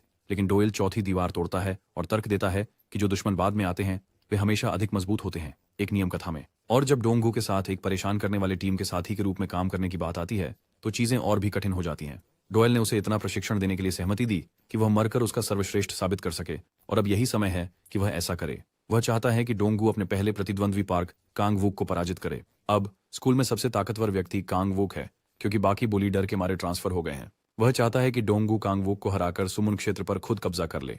डोंगू समझ नहीं पा रहा है कि यह कैसे होगा, क्योंकि डोयल पहले से ही बॉस है। लेकिन हमारा लड़का तर्क करता है कि उसकी क्षमता विश्वस्तरीय है और एक छोटे से हाई स्कूल तक सीमित नहीं है। डोंगहू खुद को एक कठोर बॉस के रूप में स्कूल को नियंत्रित करते हुए देखता है। डोयल उसे बताता है कि अगर वह स्कूल पर काबू पाता है तो वे एक ही हफ्ते में सामूहिक रूप से सियोकड़ों को ध्वस्त कर सकते हैं। वापस कक्षा में छात्र डोंगहू के कांगवूक को आमने सामने की लड़ाई के लिए चुनौती देने की अफवाहें फुसफुसा रहे हैं। वे सोचते हैं कि क्या डोंगहू का रवैया बदल गया है स्थानांतरित छात्र से मिलने के बाद, क्योंकि उसने पहले कभी ऐसा नहीं किया होता। लड़ाई ऑडिटोरियम में होगी, इसलिए छात्र दर्शकों के सदस्य बनने के लिए दौड़ पड़ते हैं। पूरा स्कूल इकट्ठा हो गया है, दोनों लड़ाकों के चारों ओर। डोंगहू हमेशा की तरह घबराया हुआ है, जबकि कांगवूक सोच रहा है कि उसके साथ हमेशा की तरह मजाक किया जा रहा है। दोनों के बीच आधिकारिक मुकाबला शुरू होने वाला है। जहां तक डॉयल की बात है, वह तेजी से जीचोल को जमीन पर पटकने के लिए जिम्मेदार पोस्टर बॉय बन गया है। हर एक प्रत्यक्षदर्शी इस तथ्य की पुष्टि करता है। भले ही उनकी लड़ाई की फुटेज मिटा दी गई थी, वे सोचते हैं कि जिक्योल के व्हीलचेयर में होने का कारण क्या हो सकता है और उसने अपने गैंग को चलाना क्यों छोड़ दिया। यहां तक कि वे यह भी मान लेते हैं कि नेशनल फेडरेशन ने उसे रोकने के लिए जिम्मेदार था। फिर भी ये समझ नहीं आता कि सुमुने हाई स्कूल के कमजोर लोग इस हद तक मनोविकार को कैसे हरा सकते थे। इसके बावजूद 12 राष्ट्रों को धोखा देने के लिए तैयार कुछ नीच लोग थे, और यह सोच में डूबा भुजंग उन चूहों का ख्याल रखने के लिए यहाँ है। वह संघ सिख के नेतृत्व वाले एक समूह का सामना करता है जिसने अपने व्यवसाय के लिए अपने बॉस के साथ विश्वासघात किया। संघ सिख अपने लोगों को उस पर हमला करने का आदेश देता है, लेकिन वे सभी एक के बाद एक मक्खियों की तरह गिर जाते हैं। वह यहाँ तक कि उनमें से एक को पकड़कर उसके चेहरे पर जोर से घुटना मारता है। दृश्य क्रूर है, क्योंकि यह आदमी चोट पहुंचाने में कोई कसर नहीं छोड़ रहा, अपने शिकारों को ध्वस्त कर रहा है। वह आगे बढ़ता है और बाकी गंदगी का सफाया करता है। सांगसिक तक पहुंचता है और एक हथौड़े को पकड़ लेता है। जहां वह खड़ा होता है वहीं कांपते हुए सांगसिक उसे मारने की कोशिश करता है। केवल हथौड़े के पूरे वजन से उसका चेहरा चकनाचूर हो जाता है। यातना की भयानक आवाज कमरा भर में गूंजने लगती है। संगसिक को सियोक डोंग हाई के नेता के साथ विश्वासघात करने के लिए कुचल दिया गया था। इस विशाल व्यक्ति के लिए वह गैंग में दूसरे स्थान पर है, जो कि जंग चुनसिक के रूप में जाना जाता है, जो उनकी इवेंचुअल मुठभेड़ में डोयुल को कुचल देने की कसम खाता है। ऑडिटोरियम में वापस छात्र उत्सुकता से इंतजार कर रहे हैं। डोयुल लड़ाई को आराम से देख रहे हैं। डोंगू के प्रतिद्वंद्वी ने अभी अभी उसे बेहोश कर दिया है। कमजोर खिलाड़ी पूरी तरह से नीचे गिर चुका है। भारी हमले झेलने के बावजूद डोंगू साहस जुटाकर खड़ा हो जाता है। उसके सहपाठी ये देखकर चौंक जाते हैं कि उसने इतने भयानक मुक्के के बाद भी उठने का साहस किया। उसका प्रतिद्वंद्वी शुरू से ही भारी पड़ रहा था और उसे बर्बाद करने के लिए उसने कोई कसर नहीं छोड़ी थी। फिर भी डोंगू की धैर्य शक्ति दिखाते हुए वह अब भी उठता है, अपने सहपाठियों को प्रभावित करता है और अपने प्रतिद्वंद्वी के लिए चिंता बढ़ाता है। अपने चेहरे से खून पोंछते हुए वह पहले का कायर अब एक दृढ़ योद्धा की तरह खड़ा है, जो द्वार धो के लिए तैयार है। उसके प्रतिद्वंद्वी के चेहरे पर चिंता साफ दिखाई दी, इसलिए उसने डोंगू को नीचे गिराने के प्रयास में फिर से एक पंच लगाने की कोशिश की। तीव्र हुक उसे लड़खड़ा देता है, लेकिन ऐसी मार खाना उसके लिए नया नहीं था। जवाब में डोंगहू ने एक मुक्का मारा, लेकिन यह एक बेकार हमला था, जिससे उसके प्रतिद्वंद्वी ने उसके पेट में भारी घुटने से जवाब दिया। उसे कमजोर कहकर गाली दी। पिछली हमले से उबर नहीं पाने के कारण डोंगहू को फिर से एक भारी मार सीधे उसके चेहरे पर पड़ी, जिससे उसके शरीर में बिजली की लहर दौड़ गई और वह जिम के दूसरी ओर जा गिरा। ये दृश्य उसके दोस्त को उस बातचीत की याद दिलाता है जो उसने साझा की थी। डोंगहू ने गर्व से बताया कि उन्हें उस सर्वश्रेष्ठ फाइटर द्वारा प्रशिक्षित किया जा रहा था, जिसे वह जानता था। हालांकि वह अभी तक यह समझ नहीं पाया था कि डॉयल ने उसे जिस स्पष्ट प्रशिक्षण से गुजारा है उसके लक्ष्य क्या है। अब डॉयल पर निर्भर रहना बंद करने का समय आ गया था, लेकिन उसके दोस्त ने सुझाव दिया कि शायद डॉयल की ताकत पर निर्भर रहना एक अच्छी बात थी, क्योंकि वह व्यक्ति उस राक्षस के रूप में पैदा हुआ था और डोंगहू और उसके जैसे सामान्य लोग केवल आम लोग थे। उस बातचीत को याद करते हुए खून फर्श पर टपकता है, क्योंकि उसके सहपाठी पूछने लगते हैं कि क्या डोंगहू ने इस लड़ाई को जारी रखने के लिए सिर्फ अपना होश खो दिया है। वे पूछने लगते हैं कि क्या यह वास्तव में वही डोंगहू है जिसे वे अब तक जानते थे। एक लड़का जो जमीन पर रहने से इनकार करता है, एक लड़का जो मार खाने के बावजूद हमेशा उठ खड़ा होता है। लड़ाई की मुद्रा अपनाते हुए वह अपने प्रतिद्वंद्वी को बड़ी उलझन में डाल देता है। देखिए, ये वही लड़का है, लड़का जो ठीक से घूंसा भी नहीं मार सकता, फिर भी उसकी आंखों में एक दृढ़ योद्धा की तरह की चमक है, जो अपने रास्ते में आने वाली किसी भी बाधा का सामना करने के लिए तैयार है। यह दृश्य उसके प्रतिद्वंद्वी को योंगचान के साथ बिल्कुल वैसी ही स्थिति की याद दिलाता है, क्योंकि डॉयल की मदद के बिना लड़का अपने आप में बेकार है। फिर भी उसने योंगचान को दृढ़ निश्चय की नजर दिखाई। एकमात्र तार्किक निष्कर्ष यह है कि वह बहादुरी दिखाने का नाटक कर रहा होगा, यह भ्रम में सोचते हुए कि यह उसकी स्थिति सुधारने में मदद करेगा, या तो ऐसा उसका प्रतिद्वंद्वी मानता है। इस बार वह दृढ़ संकल्पित है कि वह डोंगू को हमेशा के लिए नीचे गिरा देगा, इसलिए वह अद्भुत गति के साथ आगे की ओर लपकता है, इस बार अपने प्रतिद्वंद्वी को बेहोश करने के उद्देश्य से। भारी गति के साथ वह अपनी ताकतवर मुट्ठी डोंग के चेहरे पर मारता है, जिसने चोट का जवाब देने की कोशिश की, लेकिन बेकार। डोंगू को चेहरे पर एक किक पड़ी, जिससे मुझे लगा कि उसका पसंदीदा भोजन पिटना है। वैसे भी उस कपटी किक से उसके सहपाठी उसके लिए चिंता में पड़ जाते हैं, क्योंकि यह उसे उड़ाते हुए फिर से गिरा देती है। लड़ाई को अनफोल्ड्स होता देख डॉयल की प्रतिक्रियाओं में चिंता या फिक्र के कोई संकेत नहीं दिखते। ऐसा लगता है जैसे उसे इस लड़ाई के परिणाम की परवाह नहीं है। अच्छा, कुछ क्षण बाद डोंगू के सिर को बार बार जमीन पर उसकी स्थिति की याद दिलाने के लिए मारा गया। उसका प्रतिद्वंद्वी उस पर चिल्लाते हुए और दहाड़ते हुए उसे नीचे रहने के लिए कहता रहा, अपनी पूरी ताकत से उसे कोसता रहा। पूरी तरह से अपनी ताकत से वंचित वह व्यक्ति डोंगू के घायल शरीर को देखता रहा, उसे एक परेशान करने वाले कॉकरोच की तरह मानते हुए जो अपनी जगह नहीं जानता।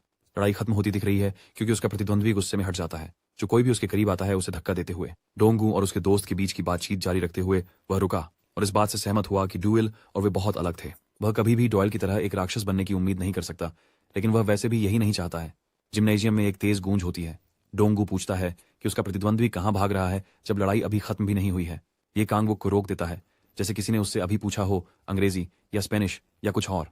जैसे ही कांगवुक मुड़ता है, उसका चेहरा देखने लायक नहीं रहता, जैसे उसने कोई भूत देख लिया हो। वह दांत पीसता है, दांत दबाए अपनी नाराजगी को काबू में करते हुए अपने प्रतिद्वंद्वी पर एक और वार के साथ सीधा हमला करता है। डोंगू को झोंबी कहते हुए वह एक पूरा स्विंग जाब डोंगू के चेहरे पर मारता है। इस तरह का हमला जो आपकी लड़ाई जारी रखने की प्रेरणा को लगभग छीन लेता है। फिर भी इतने दर्द का सामना करते हुए डोंगहू स्थिति पर निराश होने के बजाय मुस्कुराता है। कांगवुक सोचता है कि लड़के ने अपना दिमाग खो दिया है, हालांकि हमला पूरी तरह से जुड़ा हुआ है, इसलिए इसमें दर्द न पहुंचाना असंभव है। तीव्र प्रतिक्रिया करते हुए डोंगहू आक्रामक रूप से आगे बढ़ता है, जिससे कांगवुक घबराकर सतर्कता से बचता है। दृश्य उनके शिक्षक डोइल के साथ साझा की गई बातचीत की ओर बढ़ता है, कांगवुक जैसे प्रतिद्वंद्वी को कैसे हराना है इस पर सवाल उठाते हुए। तब डॉयल ने उन्हें एक आसान संकेत दिया कि वह निश्चित रूप से कांगवुक को हरा देगा, जिसका मतलब है कि अंततः वह जीत जाएगा जैसे जैसे लड़ाई जारी रही।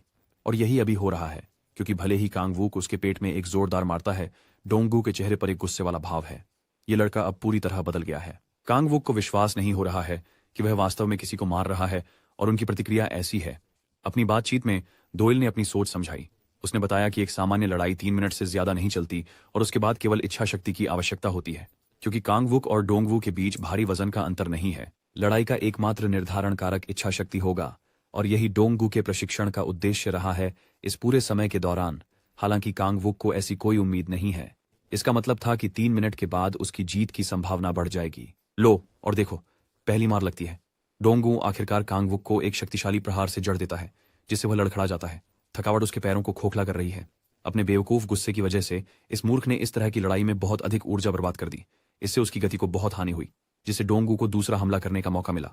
चेहरे पर एक दर्दनाक घुटना, जिससे कांगवुक अपने घुटने पर गिर जाता है। अपने प्रतिद्वंद्वी के लगभग बेकार हो जाने पर डोंगवू एक शक्तिशाली पंचों का गुच्छा फेंकता है कांगवुक के शरीर पर, जैसे कि वह एक निष्क्रिय पंचिंग बैग हो।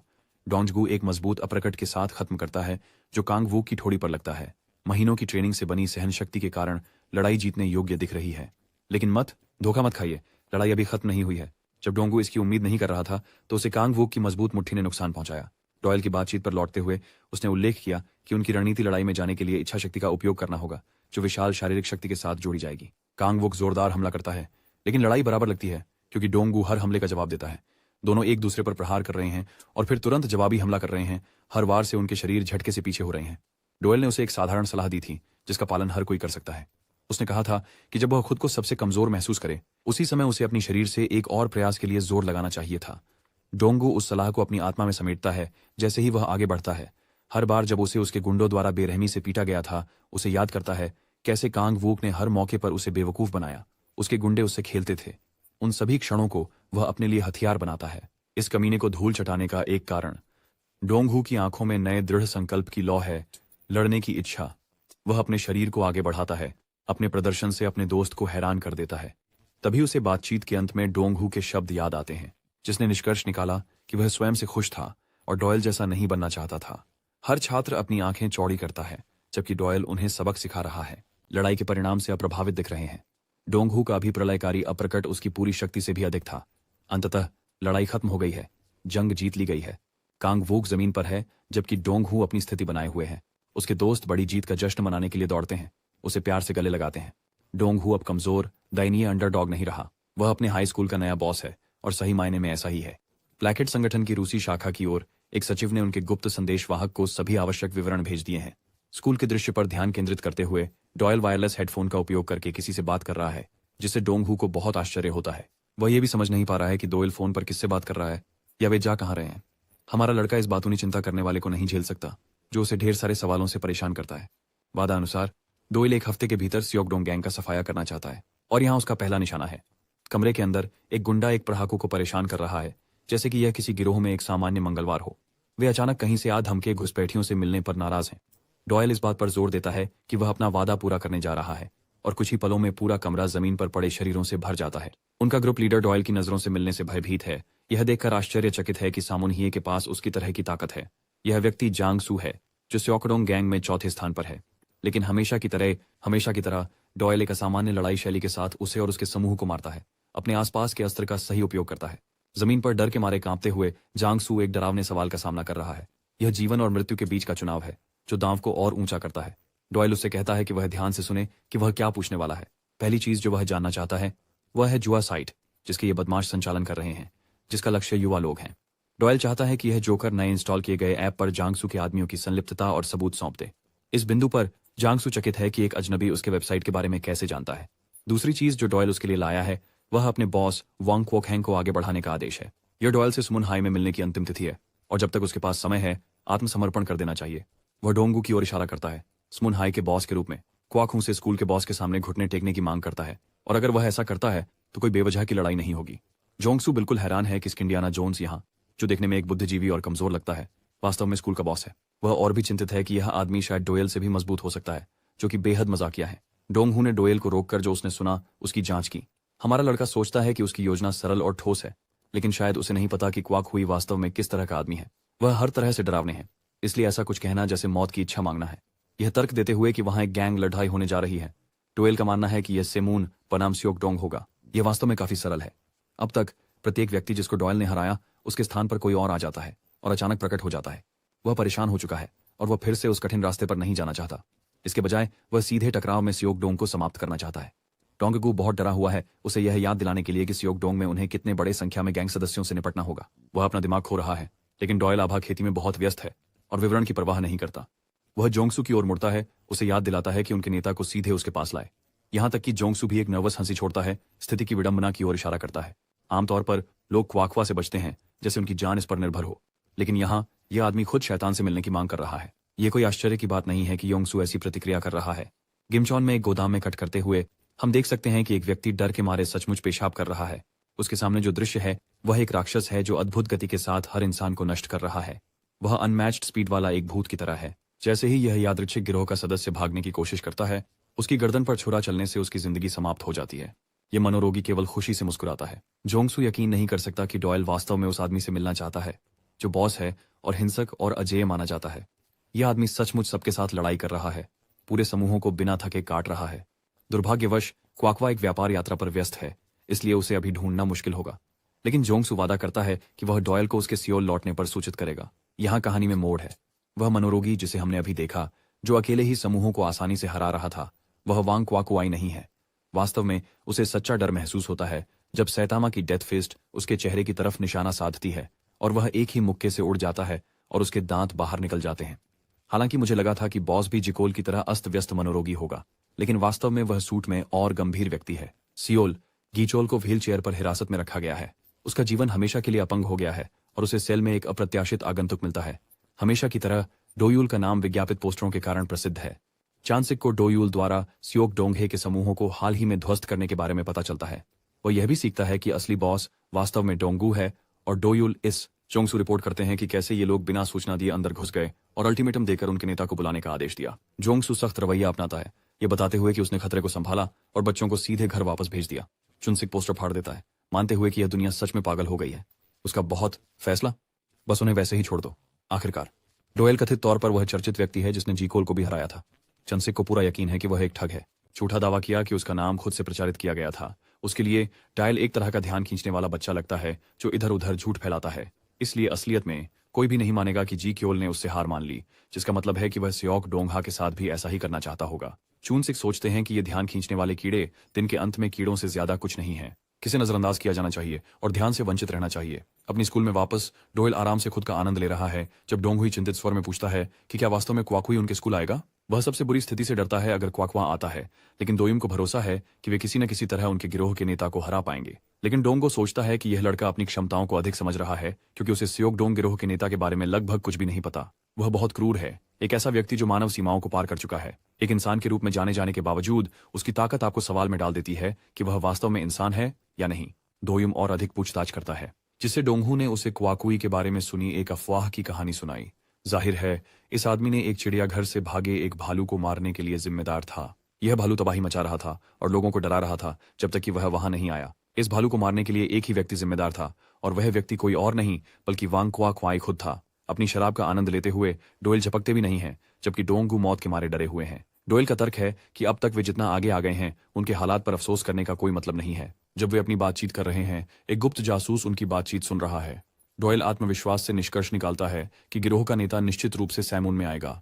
जोंगयू और चूनसिक की बैठक में जोंगयू इस तथाकथित ध्यान आकर्षक डोयल के बारे में बात करता है जो उनके लिए परेशानी खड़ी कर सकता है और कीहो की तरह उत्पात मचा सकता है। चुनसिक को याद है जेहो जो नेशनल फेडरेशन से है, लेकिन वह आदमी इतना शक्तिशाली है कि जोंगसू उनके खिलाफ सामना नहीं कर पाता। चुनसिक को नहीं पता जंगसे के गले में मानो उसकी सांसें अटकी हुई हैं, क्योंकि ठीक वही हुआ था जब उसने डोयल के खिलाफ सामना किया। वह लगभग मर गया था। चुनसिक की लड़कियां ढेर सारे स्नैक्स के साथ आती हैं। वह उनसे बातचीत करता है, खुद को स्योकडोंग का सदस्य बताता है और पता चलता है कि लड़की च्योंगिल हाई से है, जहां उनके गैंग का एक सदस्य भी पड़ता है। जब वह लड़कियों में डूबा हुआ है, चुनसिक को एक लड़की की चिंता करते देख जंगसू परेशान हो जाता है और अपने आदमी की नहीं। डोयल जंगसू के निवास पर गया ताकि वह हमेशा उसे काले और नीले रंग में पीट सके अगर वह उनके सौदे से गद्दारी करता है। लेकिन अगर वह चुनसिक को स्थिति की सच्चाई बता देता है और कैसे उसके आदमियों को बुरी तरह पीटा गया, तब वह वास्तव में मारा जाएगा। बेचारा जोंगसू पागल हो रहा है, एक विकट परिस्थिति के बीच फंसा हुआ। तभी एक आदमी दौड़ता हुआ उनके मुखिया को एक बड़ी समस्या के बारे में सूचना देने आता है। सियोक्यू की कार्यशाला को अभी अभी हैक किया गया है, जिससे चुनसिक को गहरा सदमा लगा है। और जब मैं आपको बताऊंगा कि इन लोगों ने क्या किया, डोंगू यहाँ प्यार के साथ मजाक कर रहा है, उनकी जानकारी हैक हो जाने पर अपमानजनक ढंग से उनका मजाक उड़ा रहा है। चुनसिक को स्कूल के बॉस से एक उचित संदेश मिलता है कि तुरंत सिमून पहुंचे। जोंगसू को एहसास होता है कि यह वही लोग होंगे। चुनसिक कॉल लेता है और पता चलता है कि सियोडेमुन वर्कशॉप लूट ली गई। और जब वह डोंगू का नाम सुनता है, उसका खून खौल उठता है जैसे ही वह अपने अंगुलियों के बीच फोन को तोड़ देता है। दृश्य कटकर डोयल पर जाता है। उसके आम हाव भाव निश्चल सिग्मा पुरुष मैं नायक हूं के अंदाज में। अपनी बाइक के सामने रुकते हुए डोयल को किसी की उपस्थिति का आभास होता है और वह तुरंत उन पर प्रक्षेप्य फेंकता है जो उसे छुपकर पीछा कर रहे हैं। चुनसिक अपने भ्रम के कारण बहुत गुस्सा हो रहा है, अपने अधीनस्थ से स्पष्ट रूप से बोलने की मांग करते हुए। जैसे यह पर्याप्त नहीं था, कोई उनके दरवाजे को खोल देता है। ये वांग क्वाकवे हैं, उनके बॉस वापस आ गए हैं और उनकी मात्र उपस्थिति से वे सभी अपने नेता को बड़ा सम्मान देने के लिए झुक जाते हैं। चुनसिक पसीने से लथपथ है। वह इस विशालकाय के सामने टांगों में पूंछ लिए बिल्ली की तरह दिखता है। वह अपने बॉस का सही तरीके से अभिवादन न करने के लिए माफी मांगता है, लेकिन क्वाक भाई को उन बातों की ज्यादा परवाह नहीं है और तुरंत सो मून के नक्शे पर स्थान के बारे में पूछता है, जबकि वह शराब पी रहा है। हैरान चुनसिक उलझन में पूछता है। क्वैक क्वैक क्वैक बोतल को नजदीकी दीवार पर मारता है।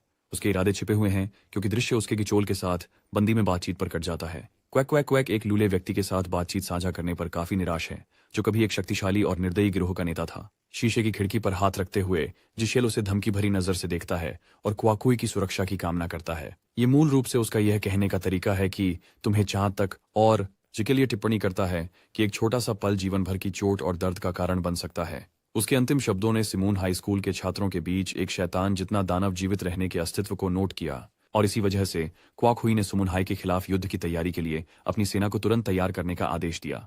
अब डॉयल अपनी अमेरिकी तरीकों पर कायम है और सवाल उठाता है कि क्या सुनहरे बालों वाला व्यक्ति ही उसे इस समय गुप्त रूप से जासूसी कर रहा है।